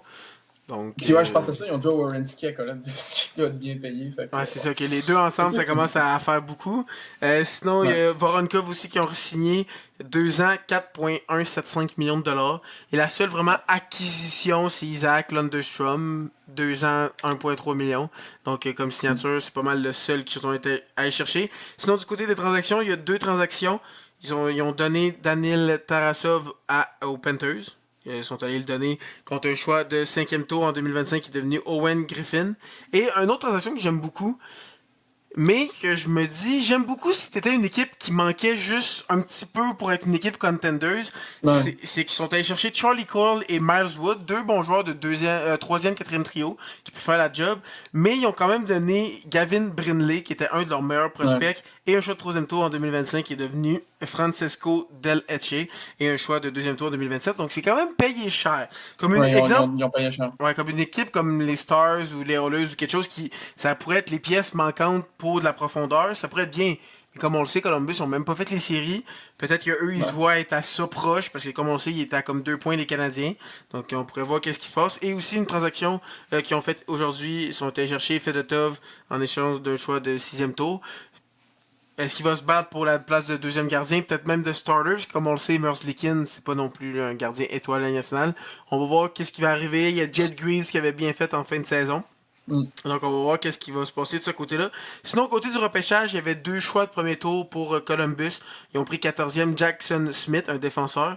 C'est un très bon défenseur. Moi, je l'aimais bien. Je l'avais autour de 10 à 15 pour mon classement. Donc c'est un choix quand même correct. Et ils sont allés chercher Pietrov Andrianov, c'est un gardien qui était bon, mais qui était vraiment pas premier sur les listes de tout le monde. Il était plus le 2e, 3e, 4e gardien. C'est le premier gardien qui est sorti 20e. C'est un peu haut, mais il y a quelques personnes que j'ai vu qui l'avaient premier sur leur liste, mais le consensus, c'était plutôt 2, 3e. Il y avait surtout Ravensburgen qui était le premier pour la plupart du monde. Mais ça reste un gardien qui est quand même très très bon. Et on n'a jamais trop de gardiens, comme on le sait. Eux, ils sont pas riches non plus du côté des gardiens. Donc, si on regarde rapidement leur alignement, selon Puckpedia, le premier trio, ça serait Voronkov, Monahan et Marchenko. On sait très bien que ce trio-là, l'année dernière, avait quand même très bien fait. Monahan, les matchs qui avaient été là, il était quasiment point par match. Donc, très très bien pour ce trio-là. On va voir s'ils peuvent reproduire la saison prochaine. Sinon, le deuxième trio, tu as Boone Jenner, Fantilli et Kent Johnson. Fantilli qui a très bien terminé la saison. Peut-être qu'il va atteindre les points par match. Cette saison, ça me surprendrait même pas avec Kent Johnson, beaucoup de talent. Sinon, comme troisième trio, ils ont Shinakov, Coyle et Sillinger. Quand même, un troisième trio qui est pas dégueulasse, comme on pourrait dire. Surtout Charlie Cole qui sont allés chercher, on va voir ce que ça va donner. Et un quatrième trio de Miles Wood, Lundestrom et Mathieu Olivier. Donc pour vrai, c'est un aliment avec quand même plusieurs profondeurs. Si Monahan, Marchenko sont capables d'être proches du point par match encore cette année, ça pourrait être une équipe qui pourrait être quand même dangereuse offensivement. Toi, qu'est-ce que tu penses de cet aliment-là en attaque? Pour eux, c'est pas... c'est pas... Wow! Mais tu sais, c'est quand même pas pire. Oui, ils vont pas finir premier dans la métropolitaine, mais il y a une bonne profondeur, puis ça peut y aller, je pense, quand même. Sinon, du côté de la défensive, tu as Werenski avec Fabro. Sinon, deuxième paire, tu as Matechuk avec Provorov, Severson et Goodbranson sur la troisième paire. Donc là aussi en défense, tu as quand même beaucoup de profondeur. On sait que Werenski était excellent. S'il est capable de rester Oui. encore en santé cette année pour être un des meilleurs défenseurs de la ligue. Fabro, je comprends toujours pas pourquoi les Prédateurs l'ont mis au balotage. C'est un excellent défenseur qui fait très bien avec Werenski. Matechuk, un bon jeune qui va peut-être prendre sa place et qui va être très très bon cette année. Provorov, comme on en a parlé, il vient de signer un contrat. Donc pour être de la profondeur, comme on le sait, Werenski est un joueur étoile. Donc j'aime beaucoup cette défensive. Toi, qu'est-ce que tu penses de cette défensive? Ben, pour être très très solide, c'est sûr que l'année passée, ça a tombé que Warrenski s'est pas blessé, mais dans les années d'avant, on sait qu'il se blessait quand même assez souvent. Mais une saison d'un point par match, donc on va quand même se le dire, c'est très impressionnant. Ils sont plus loin dans la def en tant que tel. On a Eric Goodbranson, famous third overall pick à Mané. Oui. Oui, c'est pas une blague. Mais en tout cas, lui, il va être là pour frapper, pour plaquer, mais en tant que tel, je pense qu'il fait quand même bien sa job de défenseur troisième paire. Je pense que c'est sûr qu'il se posait être. Mais c'est quand même une bonne profondeur à la défensive. Sincèrement, c'est rien d'affreux. C'est plus, je trouve, au niveau gardien de but, Ouais, ça là c'est sans difficile. être Là. catastrophique. C'est un Ben, petit peu plus compliqué. c'est pas mal catastrophique, là. Si on parle de Merzlikins, si on fait un classement des 32 meilleurs les 32 starters de la Ligue nationale, il est pas mal Ouais. entre 25 et 32, là, disons. Là. Ouais, effectivement, il n'est pas premier, là, mettons. Mais tu sais, oui, ben, il gagne des matchs pareils. C'est comme Guriev. Il gagnait Il avec gagne des matchs Colorado, il pareils. gagnait. Ouais. Ouais. Mais C'est qui gagne à Columbus. Est-ce que Jet Greaves va pouvoir continuer sur sa poussée de fin de saison? On le sait, il a failli amener Columbus en série, il était vraiment incroyable. Mais sinon, dans ses séries, dans la Ligue américaine, c'était un peu plus difficile, surtout contre le Rocket. Mais on va voir qu'est-ce que ça va donner. Est-ce qu'il va être capable de prendre la place, comme on l'a parlé, Fedotov qui s'est venu aussi. Peut-être que lui aussi va essayer de se battre pour une place, mais avec les Flyers, c'était pas fameux. Donc, le gros point négatif de cette équipe-là, c'est dans les buts. Il y a quand même beaucoup de profondeur. Je viens de remarquer, parce qu'on a parlé de la défense, c'est normal qu'il y ait de la profondeur. La dernière paire coûte 10 millions de dollars. Donc, Severson est payé 6,25 et Goodbranson 4 millions. Donc, c'est sûr que quand tu payes, c'est sûr que cette défensive-là, elle peut être intéressante, mais elle coûte cher. Ouais. Donc, on va voir qu'est-ce que ça va donner. C'est une équipe, je sais pas si je la vois être en série, mais c'est une équipe qui va se battre pour une place en série, parce qu'il y a quand Ouais. même beaucoup Non, d'équipes c'est qui sûr. sont bonnes dans la Ligue nationale de hockey. Donc, si on peut continuer avec la deuxième équipe, on va parler des Devils du New Jersey. Si vous n'étiez pas au courant, c'est ma deuxième équipe préférée après les Canadiens, parce que j'adore Jack Hughes. À la base, pourquoi j'aime Jack Hughes, c'était plus une blague avec un de mes amis. Jack Hughes, comme on le sait, a été choisi premier, mais après ça, sa première saison, c'était vraiment difficile. Ouais. Deuxième aussi. Puis là, Mané, il a commencé à faire des points, à être bon. Puis là, moi et mon ami, on disait, hey, Jack Hughes, hey, c'est le meilleur joueur. Hey, tu vois, il fait plein de points. Puis là, on a niaisé. Puis il est actually devenu bon. Puis on a continué à suivre sa carrière. Puis depuis, ben, je l'aime beaucoup. Donc, c'est pour ça que je suis fan des Devils. Donc, c'était une petite parenthèse. Donc, si on regarde qu'est-ce qu'ils ont fait comme mouvement cette saison morte. Premièrement, ils ont signé Jake Allen, 5 ans, 1,8 millions de dollars par année. Donc, 5 ans, c'est beaucoup, mais ça a sûrement Ouais. fait que la moyenne de 1,8 est diminuée. Sûrement qu'au début, peut-être qu'ils discutaient un 2-3 ans, puis que c'était 2, 3, 4 millions. Et là, 1,8, Ouais. c'est vraiment pas beaucoup. Surtout que même si dans une coupe d'années, il est plus bon, 1,8. C'est 1,8, là, c'est vraiment pas beaucoup d'argent. Ouais. C'est rien. Puis il a été excellent comme deuxième gardien. Ensuite de ça, Connor Brown, 4 ans, 3 millions de dollars par année. Je trouve que c'est un peu cher pour Connor Brown, mais 3 millions, c'est pas si pire non plus. Sinon, il y a Denis Cholowiski, 1 an, 775 000 dollars. Evgeny Dadonov, 1 an, 1 million. On va voir ce que ça va donner. Est-ce qu'il va être le Dadonov avec Dallas ou qui se forçait, ou avec Montréal ou qui voulait rien savoir? C'est là qu'on va voir. Ah, Dadonov avec les Canadiens. Oh, ça, c'était Ouais. pique. C'était pique. Ouais, comme Denis Gurianov. Lui, là, quand il a fait un tir frappé, il a marqué, on était sûr que c'était le prochain Wayne Gretzky, mais non, non. Après ça, Cody Glass, 2 ans, 2,5 millions, ils l'ont re-signé. Il avait quand même bien fait, espérons qu'il puisse rester en santé. Et ensuite de ça, on avait parlé il y a quelques épisodes, l'échange où ils sont allés chercher Thomas Bordelot, ils l'ont re-signé 1 an, Oui. 775 000 pour celui-ci. Est-ce qu'il va réussir à faire une tasse nationale? C'est là qu'on va voir. Sinon, les transactions, justement, Thomas Bordelot, on en a parlé quand on a fait le preview de San Jose. Ils sont allés chercher contre Shane Bowers comme un swap de jeunes qui fonctionne moyen. Mm. Donc, sinon, une autre transaction, ils ont donné Eric Holla à Nashville contre Enzel et un choix de quatrième tour 2025 qui est devenu Trenton Bennett. Peut-être qu'il espère qu'il va devenir comme Sam Bennett, mais ça Ah, m'étonnerait. peut-être. Ça m'étonnerait. Sinon, au repêchage, ils ont eu aucun choix de premier tour, 2 choix de deuxième tour. 50e, ils ont pris Conrad Frondrick et 63e a pris Ben Caven. Rien de fou, c'est pas des joueurs que j'avais dans mon Ouais. top 50 qui ont peut-être eu un steal. Selon moi, c'est des joueurs corrects sans plus. Donc, si on regarde l'alignement rapidement pour les Devils, c'est quand même un alignement assez respectable que je pense que l'année dernière, ils ont eu une bonne saison, mais je pense qu'ils pourraient faire mieux, surtout si les joueurs restent en santé, comme on sait Jack Hughes, ça fait quelques saisons qu'il se blesse rapidement. Donc, selon Puckpedia, l'alignement que eux ils font, ils mettent Palat avec Hughes et Bratt. C'est quand même un très bon trio, mais Andrew Palat, est-ce que je l'aurais mis sur un premier trio? Je ne sais pas. Est-ce que ça va être Mayer qui va prendre la place? Est-ce que Mercer peut monter aussi? Parce que là, en échangeant Ola, il y a comme plus de troisième centre dans cette équipe-là. Est-ce que ça va être Mercer qui va Ouais. se faire mettre au centre? Est-ce qu'il pense que Cody Glass peut prendre cette place-là? Après ça, tu as Timo Mayer avec Nico Ishier et Nozen. Nozen qui a vraiment surpris la saison dernière, qui avait fait très bien, surtout en début de saison. Par la suite, troisième trio, tu as Mercer, Brown et Gretzky. C'est quand même un bon trio. Mercer, je trouve que très très bon potentiel offensif. En plus, lui, il manque jamais de match. Ça fait comme 300-400 matchs qu'il n'a pas manqué. Connor Brown, ils ont payé 3 millions. Sûrement, c'est pour pas jouer sur un quatrième trio. Et le quatrième trio, c'est Cutter avec Glass et Dadonov. Cutter pourrait peut-être monter dans l'alignement facilement. Peut-être sur un troisième, peut-être même remplacer sur un top 6 si besoin. Toi, qu'est-ce que tu penses de cette attaque-là? Ben, pour une attaque qui est quand même qui est assez impressionnante en tant que telle, comme tu l'as dit, Jack Hughes, il faut juste pas qu'il se blesse parce que sinon c'est pas que c'est perdu, mais ça va faire mal. Sinon, Andrej Palat, je suis d'accord, premier trio, surtout. C'est plus Andrej Palat prime avec Tampa Bay. Là. Il a quand même vieilli de quelques années. Là. Il produit encore, mais pas mal moins en tant que tel. C'est ton bras de premier trio, c'est très solide. Nico Ishier, excellent deuxième centre. Timo Meyer, c'est sûr que depuis qu'il est arrivé au New Jersey, on est d'accord qu'il produit pas tant. En tout cas, on s'attendait à ce C'est un qu'il peu plus produise plus que difficile. ça. Ouais. Ouais, il produisait plus avec les Sharks, mettons. Mais sinon, c'est quand même très solide. Dawson Mercer, j'adore Dawson Mercer aussi. Zach Zajan, j'adore.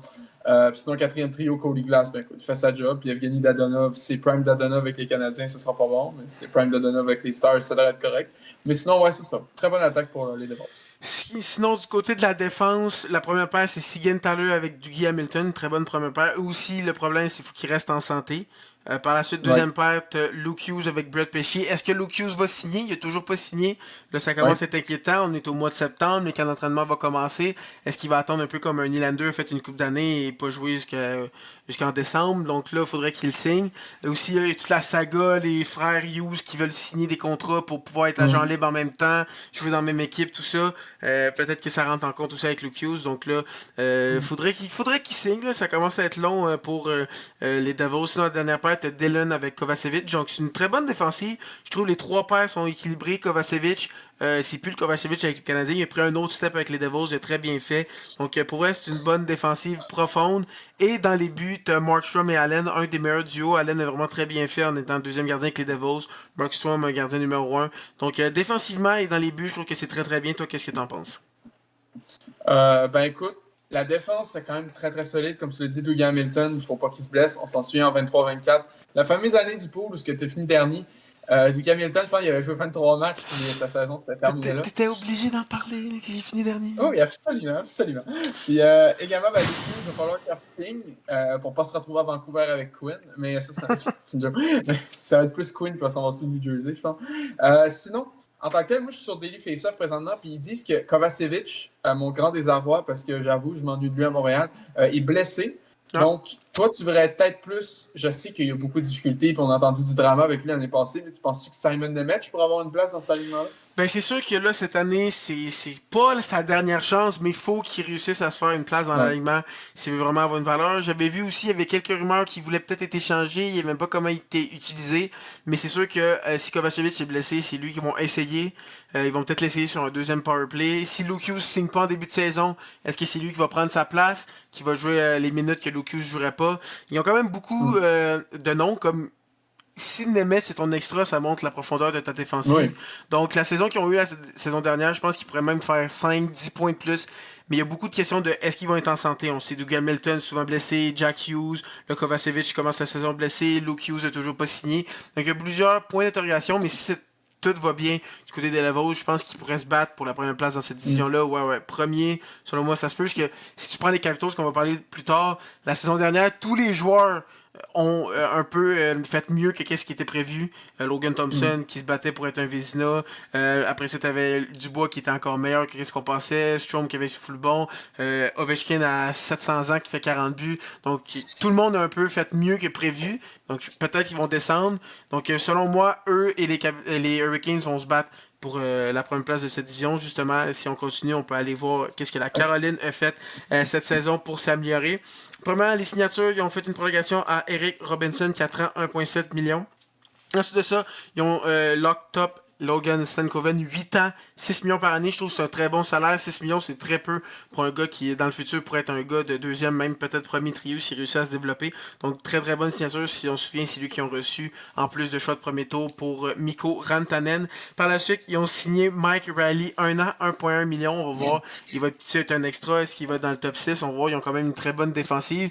Ouais, je sais que ça te fait très rire, vu que c'était un Abs Legends. Mais quand il avait été avec les Canadiens, il était, on va se dire, vraiment mid. Il était vraiment mid. Mais après ça, quand il est allé avec Boston, les Highlanders, tout ça, il a vraiment été meilleur. Donc on va voir ce que ça va donner. 1,1 million. Pas trop cher donné, mais ça reste quand même très très drôle. Mike O'Reilly. Ensuite de ça, Tyson Jones. Oui. Peut-être qu'il s'ennuie de Kéké, en fait. Ouais. Kéké est en Caroline. C'est la chimie. Peut-être qu'il y avait une chimie. Ouais, Kéké, le excellent deuxième centre qui coûte 5 millions par année. Hey, trop facile. Tyson Jones a signé 1 an, 775 000 $. Aussi, Kaden Primo est là aussi. Abs Legends aussi. Prime Kaden Primo contre Columbus. Son match qui a fait comme 45 arrêts sur 46 tirs. On s'en souvient. Ensuite de ça, la grosse signature, c'est qu'ils sont allés chercher Nikolai Ehlers, 6 ans, 6 ans, 8,5 millions de $. Donc, c'est une grosse signature, 8,5 millions de $. C'est mieux de fonctionner, mais ça reste un joueur qui jouait très très bien. Il était sur un deuxième trio avec les Jets. J'ai l'impression qu'il pourrait être essayé sur le premier trio. Puis honnêtement, j'ai l'impression qu'il pourrait augmenter sa production, jouer avec un Sébastien Aho, peut-être un Svechnikov, quelque chose comme ça. Ça pourrait être très intéressant. Sinon, ils ont aussi signé à long terme Jackson Blake, 8 ans, 5,117 millions de $. C'est très précis. Lui aussi, ouais, je sais. Quand j'ai checké sur Puckpedia tantôt, j'étais comme, damn, ok, c'est précis. Mais ouais, c'est ça, Jackson Blake. Un peu comme Logan Stankoven, je pense que c'est une bonne signature. Jackson Blake qui peut être un gars de deuxième trio, troisième trio à 5,1 millions, surtout avec le cap salarial qui monte, ça peut être très très bien. Et de ça, ils ont signé un de leurs choix au repêchage, Ivan Ryabkin, à son contrat d'entrée dans la Ligue nationale de hockey. Lui, si vous savez pas c'est qui comme prospect, soit dans la Ligue nationale, il va faire des saisons de 80 points, ou soit il jouera pas. Ok. Parce qu'en gros, il a le talent pour être une superstar, mais il a le vouloir de pas jouer. De Pierre-Luc Dubois. Pierre-Luc Dubois avec son moment Jets, Kings, où que ça allait vraiment pas, là. Où il y a le vouloir de Patrick Laine qui joue à Fortnite. Ouais, exactement. Donc, vraiment, parce que quand tu le voyais, tu voyais que quand il voulait, il pouvait déjouer tout le monde, mais c'était une fois sur 6 matchs. Là. Ah, ok. Ils ont pris un risque, je pense qu'ils ont pris 3e ou 4e round, mais ça peut être quand même un bon choix. Non, ils l'ont pris 2e round. Ah, ils l'ont pris 62e à la toute fin de la 2e round. Ouais. Mais pour moi, à la fin de 2e round, c'est un bon choix, tu peux prendre un risque. Sinon, du côté des échanges, on a parlé un peu, ce qu'ils l'ont signé, c'est Kaden Primo contre le choix de 7e tour. C'est quand même triste. Je pense que Montréal va s'en débarrasser. Je pense que c'est ça. Ensuite de ça, la grosse transaction que plusieurs ont parlé souvent cette saison morte, c'est Kendra Miller qui sont allés chercher des Rangers de New York. 8 ans, 7,5 millions après ça qui ont signé comme prolongation avec lui. Contre Scott Morrow, un choix de 1 et un choix de 2. Ça, pour moi, je sais pas. À moins que ce soit vraiment ça la pièce qui leur manquait pour peut-être se rendre en finale, peut-être gagner une Coupe Stanley. Mais je trouve que Scott Morrow, dans 2-3 ans, il va être aussi bon si c'est pas mieux que Kendra Miller. Plus un choix de first puis un choix de 2. Surtout dans un repêchage comme 2026, qui est un excellent repêchage. Oui, c'est quand même un first de la Caroline qui va être loin, mais ça reste un très bon repêchage. Ouais. Donc je trouve que les Rangers ont très bien fait de ce côté-là. Mais ça reste que pour les... J'accepte plus quelque chose comme ça pour les Hurricanes que si c'était comme les Sharks ou les Canadiens ou que c'est pas la pièce qui leur manque pour être au prochain niveau. Mais pour les Hurricanes, ça peut être quand même très très bien. Si on parle sinon du côté des choix de repêchage, il y avait 3 choix de 2e tour. 41e, ils sont allés chercher un gardien. Simeon Frolov, quand même un très bon gardien. Ensuite ça, 49e, Charlie Serrato. Ça, c'est peut-être un de leurs choix que j'aime moins. 62e, on en a parlé, Ivan Ryabkin. Et il y a aussi dans les rondes plus loin, il y a 67e, Kurban Limatov, lui, je l'avais beaucoup plus haut dans mon classement. Je trouve que c'est un très bon choix. Ouais. Et 221e, vers la toute fin du repêchage, Philippe Ekberg, que moi j'aimais beaucoup, surtout à cause de son championnat des moins de 18 ans où il a été vraiment très très bon. Donc ça, c'est des choix que j'ai quand même bien aimés. Donc, si on regarde rapidement l'alignement des Hurricanes, comme on a parlé tantôt, ça va être une équipe qui va se battre pour la première place de leur division. C'est sûr que ça fait plusieurs années qu'ils sont rendus là. Et là, qu'est-ce qu'on s'attend pour eux cette année? C'est peut-être une finale qui passe par-dessus la troisième ronde ou qui se font tout le temps balayer ou perdre en 5. Non, En ils ont 5 gagné un match. en 5 matchs. En 5 L'année matchs. passée. Ouais, en 5 matchs. C'est C'est une déjà mieux. amélioration. Donc, Oui. si on regarde premier trio, ça peut être vraiment très intéressant. Tu as Healers, Ao et Jarvis, selon Puckpedia. Deuxième trio, Svechnikov, Kotkaniemi, Stankoven. Donc, si Kotkaniemi est capable de vraiment monter son niveau, là, ça pourrait être intéressant. Mais sinon, c'est Oui. sûr que du côté du centre, c'est là qu'il y a un petit faible. Mais sinon, ça reste que c'est un très bon top 6, surtout du côté des ailiers. Puis AO, c'est vraiment très très bon. Troisième trio, t'as Taylor Hall, Stahl et Jackson Blake. Donc pour vrai, le top 9 au grand complet, je le trouve vraiment très intéressant. Et après ça, comme quatrième trio, t'as Martinook, Jankovic et Robinson. Donc honnêtement, je trouve que c'est un alignement des les 12 attaquants très très bons. 11 si on enlève Kotkaniemi, là.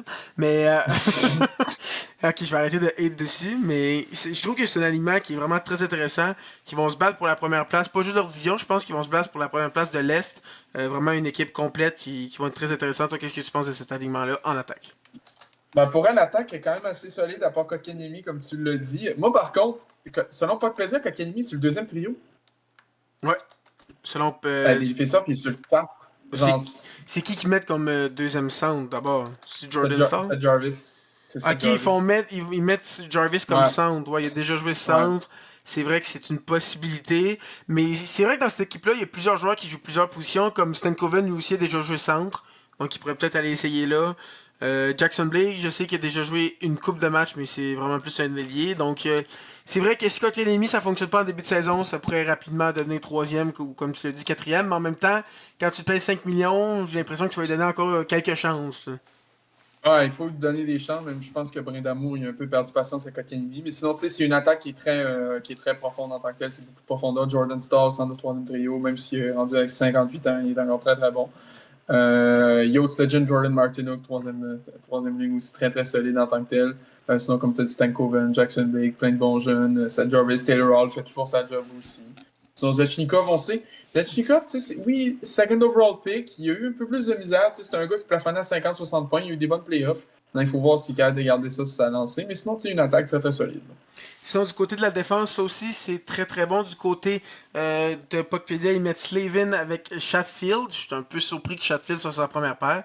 J'ai Ouais. plus l'impression que ça va être peut-être troisième paire, mais on va voir. Il y a beaucoup de profondeur là aussi de ce côté-là. Kendrick Miller avec Walker et Ghostis Bear avec Nishikin. J'ai hâte de voir qu'est-ce que Nikishin va faire. Il s'en vient de la Russie. Il a été dominant du côté de la Russie pendant plusieurs années. Un très bon défenseur, ça va être une recrue, mais il est rendu à comme 23 ans. Donc c'est une Bon. défensive très profonde comme l'attaque. Vraiment, tu peux mettre n'importe quelle paire et t'es vraiment pas en danger. Donc, en plus de ça, dans les buts, t'as Anderson et Kochetkov. Et Anderson, on le sait, souvent il se blesse, mais Kochetkov, comme, même s'il est Oui. partant, c'est un très bon gardien. Donc, il y a vraiment une alignement du début à la fin très très profonde. Toi, tu penses quoi de la défense et des gardiens? Ben écoute, défense très solide. Comme tu as dit, tu peux mettre n'importe quelle paire sur la glace puis tu n'as pas trop de risques. À part, c'est sûr que tu mets pas Gustis Bear sur la glace en infériorité numérique. Là. Avec tout l'amour que j'ai pour Shane, c'est plus un défenseur offensif, mettons. Mais sinon, c'est très profond. Nikishin, ça va être intéressant à voir. Kendrick Miller aussi, Slavin, un des meilleurs défenseurs défensifs. Puis au niveau du duo de gardien, Anderson, c'est sûr qu'idéalement, il ne faudrait pas qu'il se blesse. Mais sinon, ben, Kochetkov qui a de faire la job. Et dans le pire des cas, si Anderson se blesse, on a toujours Caden Primo. Qui... Kaden Primo, En tout cas, starter des Hurricanes en finale de la Coupe. Trouve ça. ah, moi, je trouve ça crédible. C'est comme le dude de Finlandais qui était starter des Oilers en 2006. Là. Moi, je trouve ça très crédible. Là. Quand Rollinson s'est blessé, là, c'était comme Le un pic. Finlandais. Je me souviens même plus de son nom. Mais en tout Moi cas, non plus. c'était niveau Calvin Picker. Sauf que Calvin le Pickard. Finlandais était meilleur. Mais C'est ça, on dit le gars Primo, était meilleur. on niaise Primo en finale, mais Calvin Pickard en finale pour les Oilers, c'est pas fou. Hein. Mais bon, Ouais, on n'est c'est ça pas, on que n'est c'est pas pas aux incroyable. Oilers. Donc là, si on finit avec la dernière équipe, c'est les Capitals de Washington qui ont eu une excellente saison. Comme j'ai dit, tout le monde a comme overachieve dans cette équipe-là. Donc si on regarde les signatures qu'ils ont faites, ils ont signé 2 ans Justin Sourdif à 825 000 justement que si je fais un petit lien avec les transactions, ils sont allés chercher de la Floride contre un choix de 2 puis un choix de 6. Donc, c'est un joueur qui est quand même relativement jeune, qui vont essayer de mettre dans l'alignement si jamais. Sinon, ils ont Declan Shiloms, qui a 2 ans, 1,6 millions, qui pourrait être quand même intéressant.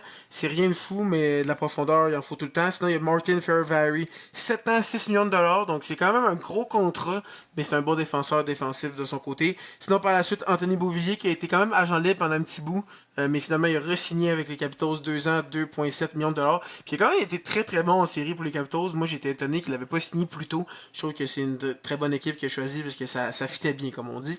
Sinon, ils ont signé 2 de leurs joueurs qui ont repêché récemment cette année. Linden Lakovic, 3 ans, 975 000 dollars. Lui, c'est un joueur que j'ai beaucoup aimé, surtout qu'ils l'ont repêché quand même assez tard en première ronde, 27e au total.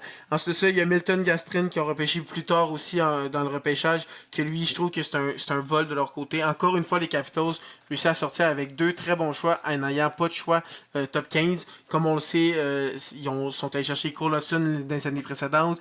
Protas qui ont cette année dans leur équipe, ils ont aussi été chercher leur frère, son frère. Puis cette année dans le junior, il a fait comme 125 points. Donc vraiment le repêchage du côté des Capitals, je trouve qu'il est très très bon depuis plusieurs années. Donc on va voir ce que ça va donner. Justement, on parlait d'un des jeunes joueurs qui ont signé. C'est Hendrix Lapierre, 1 an, 850 000. On va voir ce que ça va donner. C'est peut-être une année très importante pour lui. Est-ce qu'il est capable de monter dans un top 9, top 6? On va voir qu'est-ce que ça va donner. Sinon, du côté des échanges, on en a pas mal déjà parlé sur Diff. Et l'autre qu'ils sont allés chercher, c'est Declan Shilslum que je vous ai parlé un peu plus tôt. Donc rien de gros dans les échanges, pas de blockbuster. C'est plus la saison dernière qu'ils ont pu faire leurs grosses transactions du côté des Capitals. Comme on le sait, l'année dernière, ils étaient allés chercher Dubois, ils étaient allés chercher Manjapani, ils étaient allés chercher Chikrin, tout ça. Donc cette année, ils ont plus re-signé puis aller chercher plus de la profondeur de leur côté. Et du côté du repêchage, j'en ai parlé, Lakovic et Gastrin. C'est pas mal les 2 joueurs les plus intéressants qui sont allés chercher. Du côté du repêchage, comme je l'ai dit, en n'ayant pas de choix top 15, peut avoir 2 joueurs que moi, dans mon cas, Lakovic, j'avais probablement genre 16-17. Donc, je trouve que c'est très très bon de leur côté. Donc, si on regarde rapidement du côté de leur alignement, c'est un alignement très profond. On va voir si Ovechkin peut continuer à être très très bon. Ovechkin, Strome, Protas, selon Wikipédia, le premier trio. Deuxième trio, Beauvillier, Dubois et Wilson. Troisième trio, 3 jeunes. Ça m'étonnerait que ce soit ça. J'ai l'impression que 3 jeunes de même, ça peut être compliqué. Lapierre, McMichael et Leonard. Ça, c'est le troisième trio du côté de Puckpedia. Le quatrième trio, c'est Duhaime, Down et Surdif. Donc pour vrai, 4 trios quand même très intéressants. Je pourrais voir peut-être un McMichael monter sur un deuxième trio, peut-être Lapierre à la place de Beauvillier, puis pouvoir avoir plus peut-être un vétéran avec des jeunes comme Leonard. Sinon, j'aime beaucoup la profondeur. Duhaime, Down, Surdif. C'est vraiment un trio qui va fesser, qui va travailler fort dans les coins. Donc toi, qu'est-ce que tu penses de cet aliment-là en attaque? Bon, comme tu l'as dit, une attaque avec beaucoup de profondeur. Il y a un truc par contre avec Protas notamment, c'est qu'on sait que l'année passée, il était comme très très fort en saison régulière, mais si je lisais un peu ce que les gens disaient, puis est-ce qu'il va être capable de garder cette progression-là encore, genre peut-être qu'il est peut-être allé un peu vite l'année passée, mais on va voir s'il est quand même encore capable de produire autant. C'est sûr qu'avec un Dylan Strome qui se réveille, ben pas qui se réveille enfin, mais ça prend un petit peu plus de temps son développement. Dylan Strome, on va pas se mentir. En tant que tel, qui est rendu très solide, Ovechkin, on va voir s'il a de scorer autant de buts, mais pourquoi pas? Pourquoi pas? Atteindre le 900. Sinon, également, Connor McMichael, s'il joue comme en playoff, puis qu'il oublie dans son nom qu'il y a Michael à la fin, puis il joue juste en tant que Connor Mc, peut-être qu'il va être au même niveau qu'en playoff. Sinon, Andrix Lapierre. Andrix Lapierre, j'aimerais bien qu'il fonctionne. C'est un ancien first overall pick dans la GMQ avec les Sags. Puis sinon, il a joué avec les Sags aussi dans le junior. Donc, je serais content pour lui de le voir bien performé dans la Ligue nationale. Sinon, Ryan Leonard aussi, ça va être intéressant à voir. Puis un quatrième trio qui est très défensif. Donc, si on regarde du côté de la défense, elle aussi est quand même très profonde. Selon Puckpedia, la première passe, c'est Sandin avec Carlson. Ensuite de ça, tu as Chikrin avec Matt Roy. Et Fairvary avec Trevor Van Riemsdyk. Pour vrai, une très bonne défensive profonde. Tu peux mettre n'importe quel paire, t'es pas en danger. Un peu comme les Hurricanes. J'aime beaucoup Chikrin. C'est un de mes défenseurs préférés. Puis je trouve que c'est une très bonne acquisition. Ils n'ont pas beaucoup payé l'année dernière pour aller chercher. Et dans les buts, tu as Logan Thompson et Charlie Lindgren. Une très bonne duo. Il faut que Thompson reste en santé. Est-ce qu'il y a fait plus que qu'est-ce qui est vraiment l'année dernière. Logan Thompson, on va voir s'il est capable de reproduire ça. Mais c'est une équipe très profonde, j'ai l'impression qu'ils vont être encore une bonne équipe, mais peut-être pas se battre pour la première place de la ligue Mm. comme ils ont fait l'année dernière avec les Jets. Je pense plus qu'ils vont être deuxième, troisième de la division. Mais je pense vraiment qu'on a un lock dans le top 3. À part si Columbus surprend, mais j'ai l'impression que Devils, Capitals, Hurricanes, c'est pas mal un lock pour le top 3 selon moi. Là. Toi, qu'est-ce que tu penses de Ouais. la défensive de cette équipe-là? Ben, la défensive, comme tu l'as dit, j'adore Shaker aussi. Yost Gold, j'aimais beaucoup avec les Coyotes, puis j'étais triste qu'il l'ait trade pour rien. Mais sinon, c'est sûr, très content. Il fonctionne très très bien avec Washington, même si c'est un petit peu plus compliqué à Ottawa. Puis là, en plus, il me semble que ça fait comme longtemps que c'est pas blessé, parce que Shaker, c'est ça un peu le problème. Ces dernières années avec les Coyotes, il se blessait tout le temps. Ça faisait un peu baisser sa valeur, mais là, en tant que tel, s'il est capable de plus se blesser, il est encore très très solide. John Carlson, oui, il commence à dropper tranquillement avec l'âge, mais il est encore très très solide. Sinon, ça reste solide. Puis au niveau des gardiens de but, c'est également très très bon. Logan Thompson, selon moi, qui aurait dû être sur Team Canada aux 4 Nations. Ouais. Puis s'il encore une bonne saison, j'espère qu'il va être là sur les JO en tant que tel. Même si je sais que la moitié de l'état-major de Team Canada, c'est des vendus de Vegas qui vont prendre leur et donner l'efficacité de 902, puis ils vont être contents pareil. Mais Là. j'ai l'impression Bon, mais aussi que Thompson il avait demandé un échange de Vegas. J'ai l'impression qu'il est comme. non. Il n'y a pas des bonnes relations avec eux. Puis il y a comme Bruce Cassidy qui est là. Plus après ça, il y a dans l'état-major aussi, il y a quelques personnes de Vegas. Donc c'est peut-être pour ça, parce que c'est la seule raison que je vois. Là. Il était top 5 pour le Vizina l'année dernière. Il était dominant. Puis il a même pas été appelé, rien. Moi, on va te le dire, leur raison, là, mad cause bad, ok? Mais sinon, pour ce qui est de leur backup, Charlie Lindgren, je l'adore aussi. Moi, je l'adorais avec les Canadiens, j'étais le premier à le défendre. En 17-18, quand Price était blessé, il était grotesque, il avait comme gagné ses 7 premiers matchs en carrière, en tout cas. Lindgren était Mais très je veux solide, rajouter que j'adorais. son premier match, premier tir, ça a été un but. Oui, c'est vrai. C'est vrai, mais tu Mais il a sais, gagné le ça veut match. pas dire. Ouais, il a gagné 4-2. Puis ça veut pas dire que tu rates ta première action que tu as réussi. T'sais, si on va de l'autre côté, Daniel Carr, il me semble que scorerait son premier shot en carrière. Puis Puis je pourtant, pense, si je me trompe pas, je pense que c'est dans le même match, si je me trompe pas. Puis, en ça plus, se pourrait, Daniel oui. Carr, son deuxième tir, après son premier but, là, c'était sur un poteau. Donc, il a failli être 2 en 2. Puis ça a rien Ouais. donné. Ça a rien donné après, là. En tout cas, mais ça veut rien dire en tant que tel. Non, mais c'est vraiment un excellent duo de gardien de but. Donc, après, la semaine prochaine, on va commencer les previews de la division Atlantique avec les équipes du fond, donc Buffalo. Mais Oui. rapidement, avant de passer à ce petit jeu, on peut parler rapidement de notre chronique NHL 26 parce Ouais. qu'on a quand même joué dans la dernière semaine. On a avancé nos équipes hockey Ultimate Team. Rapidement, je vais parler de ma dépression en jouant hockey Ultimate Team, de ma grosse fiche. La semaine dernière, si je me souviens bien, j'avais joué 9 matchs, puis j'avais une fiche de 5-4-1. En tout cas, j'étais correct, j'ai plus de victoires que de défaites. Pour vous dire que depuis ce temps-là, c'est assez compliqué. J'ai joué environ une dizaine de matchs. J'en ai gagné 2. Donc, ouais, j'ai gagné comme. Puis à chaque fois, c'était 2-0 et 3-0, puis le gars rage quitte. Donc, tu sais, puisque en tout cas, c'était en début de match.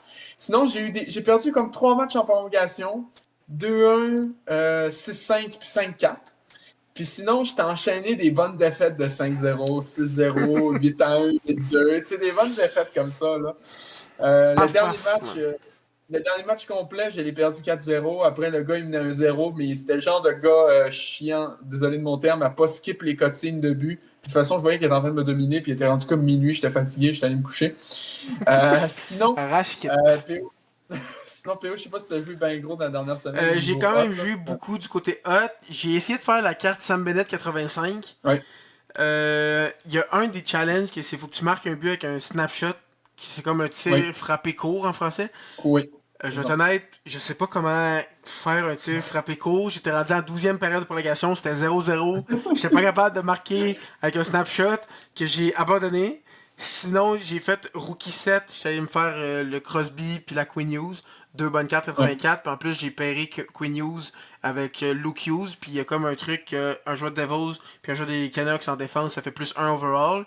Ensuite de ça, c'est là que j'ai compris comment les fits fonctionnaient. Fallait que tu fasses le trigger en arrière, la gâchette.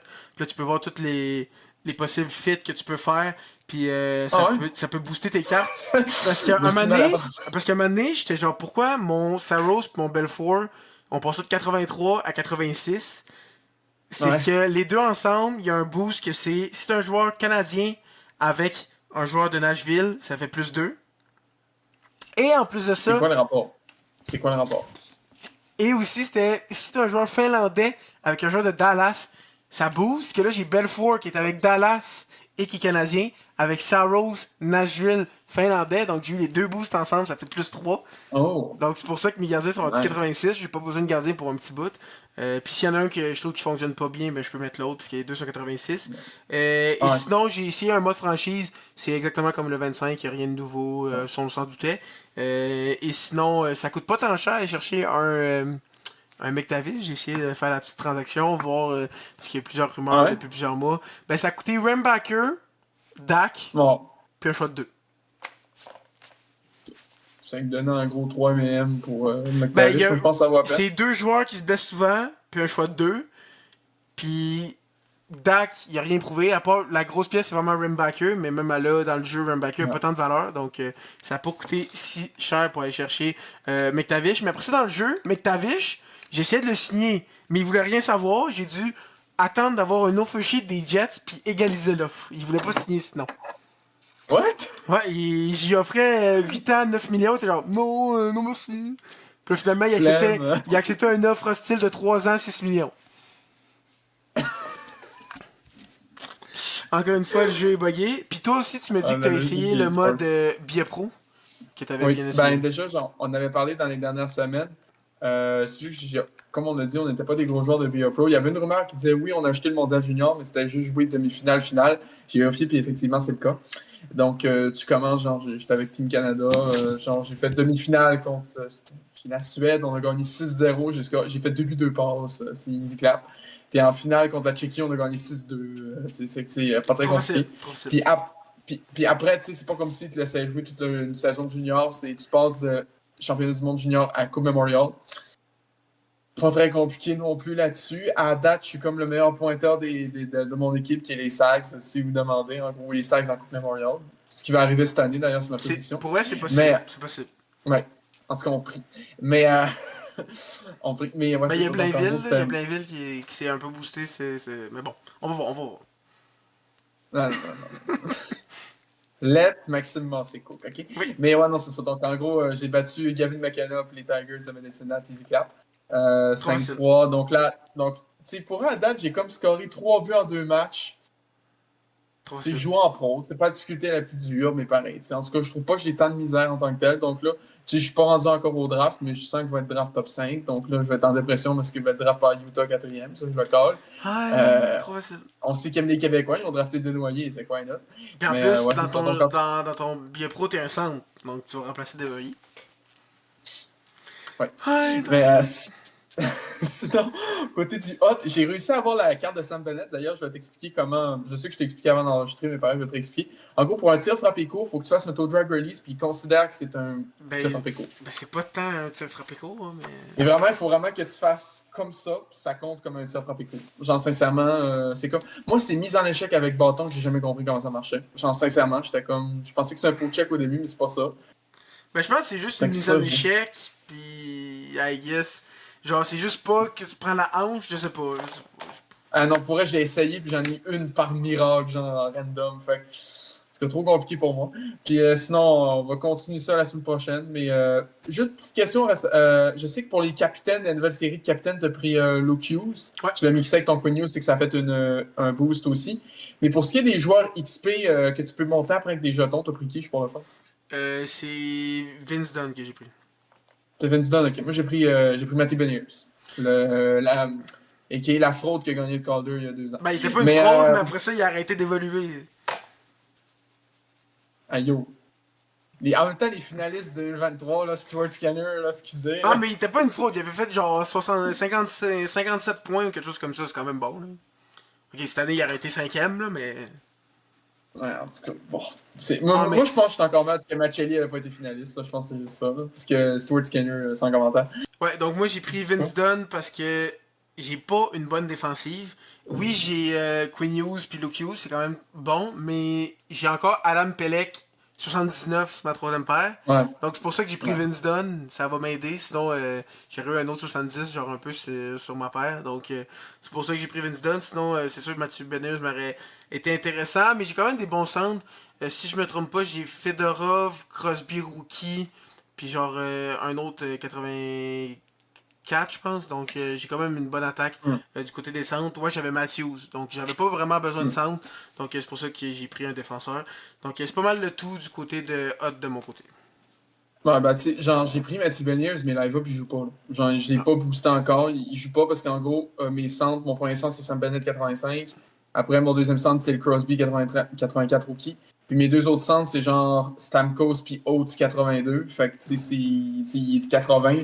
Le temps de booster, je pense que j'ai juste un ou deux jetons. Par contre, j'ai tellement compris tard qu'on pouvait prendre des collecteurs puis mettre ça en jetons. J'ai tellement compris tard, genre, sincèrement, ça va tellement être pratique après. Mais ouais, c'est ça. Donc, tu sais, pour l'instant, il joue pas, mais il va éventuellement jouer. De toute façon, ça va être. C'est quoi son plafond? Genre 84? Ça va être ça son plafond, genre? À peu près. C'est sûr que ça doit pas monter 90 non plus.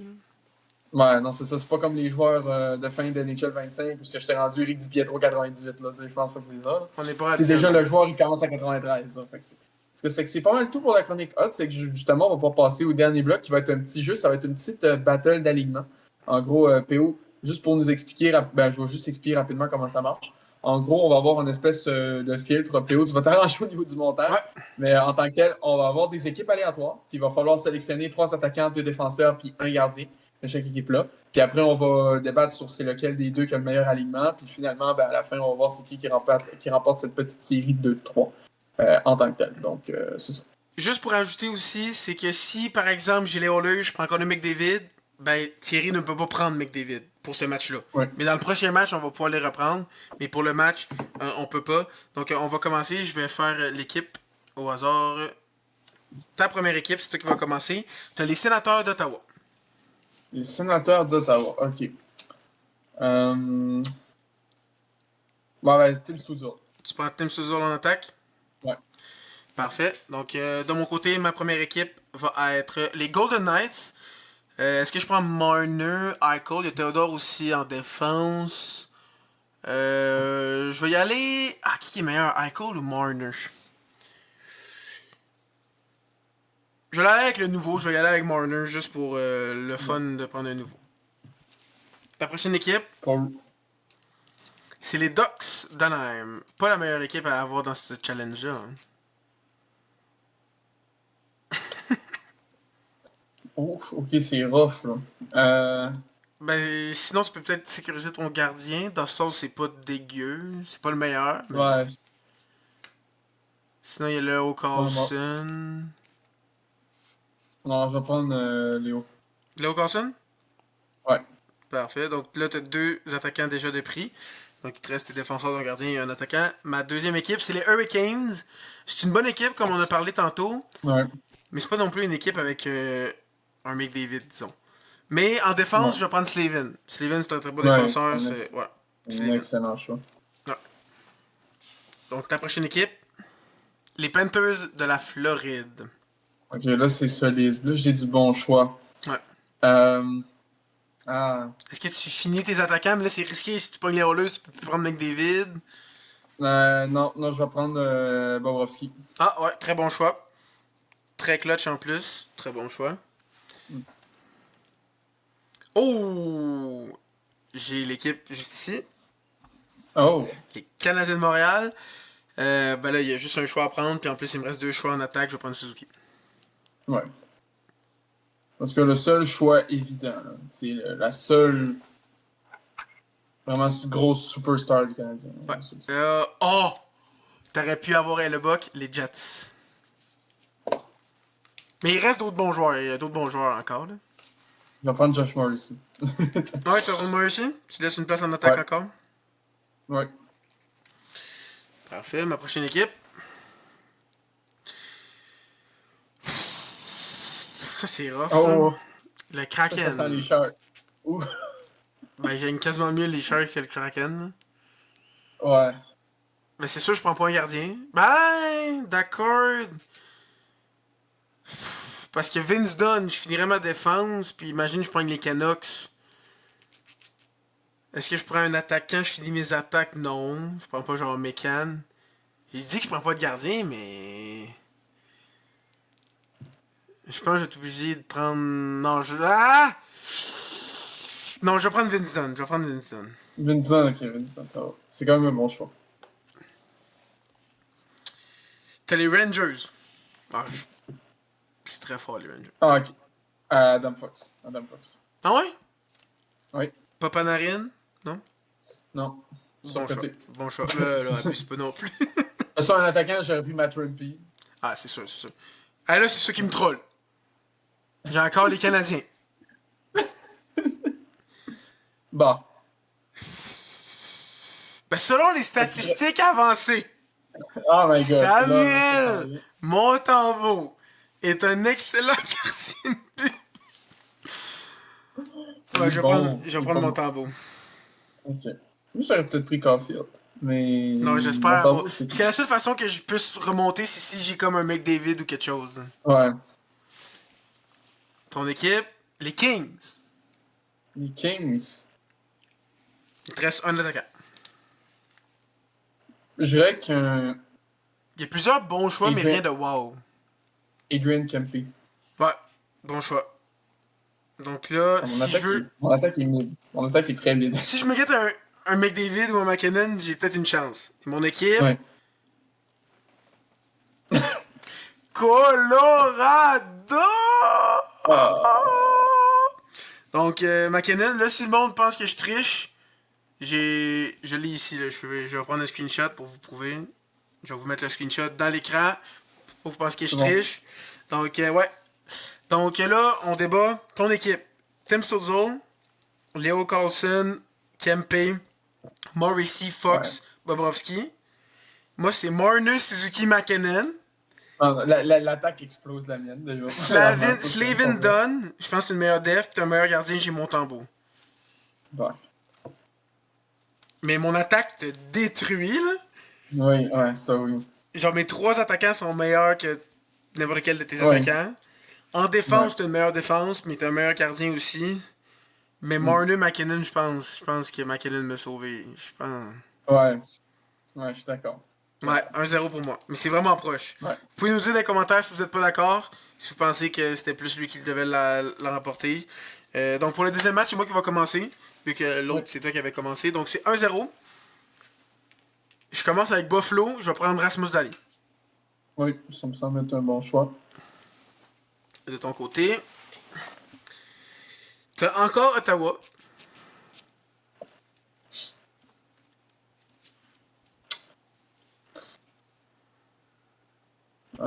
Ulmark. Oh, tu y vas différemment cette fois-ci. Oui. Mais j'avoue que Ulmark, très bon gardien. Parce que si t'attends jusqu'à la toute fin puis tu te pognes une équipe avec un gardien push-push, ça peut être compliqué. Ouais, si je me pogne Columbus, ça va être compliqué, effectivement. Bon, ben, I guess que je suis en train de build les sabres de Buffalo parce que j'ai encore eu Buffalo. Je vais y aller avec Tish Thompson. Ok, c'est bon. Genre, les sabres, c'est pas une bonne équipe, mais dans ce jeu-là, c'est pas grave des poignées à part. C'était pas 8 fois, là, mais. T'as les Rangers. On dirait que tu vas. T'as les mêmes équipes que la dernière fois. Je vais avec Panarin. Oh, différent? Oui. Ok. Ma troisième équipe. J'ai les Stars de Dallas. Pas mal de choix. Il y a Ice Cannon. Est-ce que je prends Oettinger pour sécuriser mon gardien? Rantanen en attaque. Ouais. C'est sûr qu'il n'y a pas de mauvais choix. Je prendrai pas Rantanen. Je vais faire comme toi. Je vais sécuriser mon gardien avec Oettinger. Ok. C'est un des meilleurs gardiens de la ligue. Ta prochaine équipe. T'as Utah. Ton équipe préférée. Mais au moins il y a un joueur qui est là-dedans que t'aimes beaucoup. Là. Ouais, je vais prendre Clayton Keller. Clayton Keller, parfait. Ma prochaine équipe. Les Blues de Saint-Louis. Les Blues. Ben je pense que c'est pas mal Robert Thomas. Là. Ouais, c'est le gars, je pense aussi. C'est sûrement pas Logan Mayou. Ben pourquoi pas? Parce qu'il est pas bon. Ça répond pas mal à la question. Oh, oui. T'as une bonne équipe avec beaucoup de choix. Tampa Bay. Tampa Bay, oh, ok. Ben, il y a un choix meilleur que les autres, mais en même temps. J'ai pas de def. C'est ça. Ouais, j'ai allé avec Victor Edmond. Ah ouais, tu passes Kucherov. Ouais, mais si j'ai pas de def. J'avoue. Faut y aller stratégique. Puis Edmond, ça reste un excellent joueur. Ouais. Comment dire que j'ai eu Colorado encore? Ah, Je vais y aller différemment. Je vais prendre Kyle McCarr.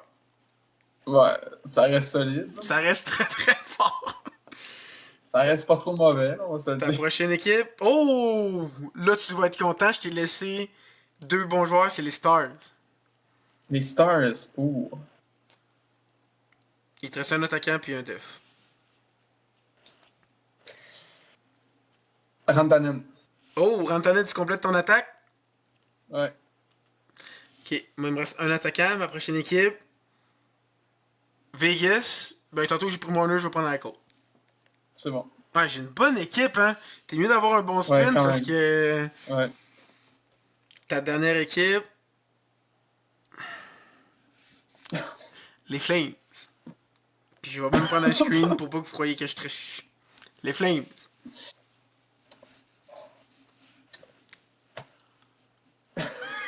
Uyghur. Uyghur. Ah, j'aurais dû prendre. Après en attaque, j'aurais pris qui dans cette quadrille? Ouais, non, ça aurait pas été. Ça aurait pas été mieux. Ouais, ça aurait pas été super. Bon. Ben là, je sais pas comment te le dire, mais Eichel, Thomas, Thompson, McCart, Dallin, Ottinger contre Rantanen, Panarin, Keller, Ulmark, Edman, Uyghur.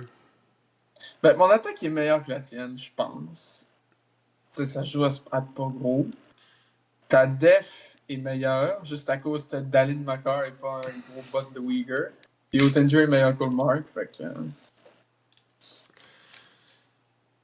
Donc selon toi, qui la remporte? Moi, je pense que c'est toi encore. Là. Fait que tu gagnes la série Zcap 2-0. Là. Bon, si vous avez aimé ça, ce type de format-là d'affrontement, d'alignement, vous pouvez le dire dans les commentaires. On va peut-être faire une vidéo externe où on peut faire un 4 de 7 ou quelque chose comme ça, ou en faire avec d'autres invités, ça pourrait être intéressant. Donc, je pense que ça met fin pas mal à la vidéo de cette semaine. J'espère que vous avez aimé. N'hésitez pas à liker, vous abonner. Et toi, la semaine prochaine, tu vas nous parler de quoi exactement, probablement? La semaine prochaine, je sais pas trop encore. Peut-être parler un peu des championnats du monde de cyclisme qui s'en viennent. C'est sûr que probablement qu'on va enregistrer. Ça va être après l'épreuve du contre-la-montre. On va voir si Pogacar va réussir à remporter ou si c'est Evenepoel qui va réussir à défendre son titre. Sinon, la semaine prochaine, il va toujours avoir le bloc actualité, le bloc NHL 26. On va voir comment on se fait péter en hockey Ultimate Team pour voir si le Biopro nous déçoit encore. En tout cas, peu importe des trucs comme ça. Sinon, on va commencer les previews de la division Atlantique avec les équipes dans le fond, donc Buffalo.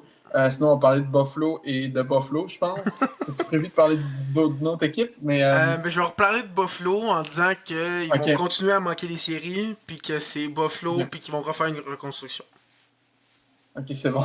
La huitième en 12 ans. Donc, on va parler des Sabres, on va parler des Red Wings, on va parler Des des Bruins. Bruins aussi. Les Bruins, on sait que ça risque d'être Mais assez on va compliqué juste cette faire année ces trois aussi. équipes-là, parce que Ouais, normalement, l'autre, ce serait les Canadiens, mais si on va la faire de toute fin, où on va faire ben pas un épisode complet, mais mon bloc complètement juste sur les Canadiens. Donc la semaine prochaine, il va sûrement avoir trois équipes.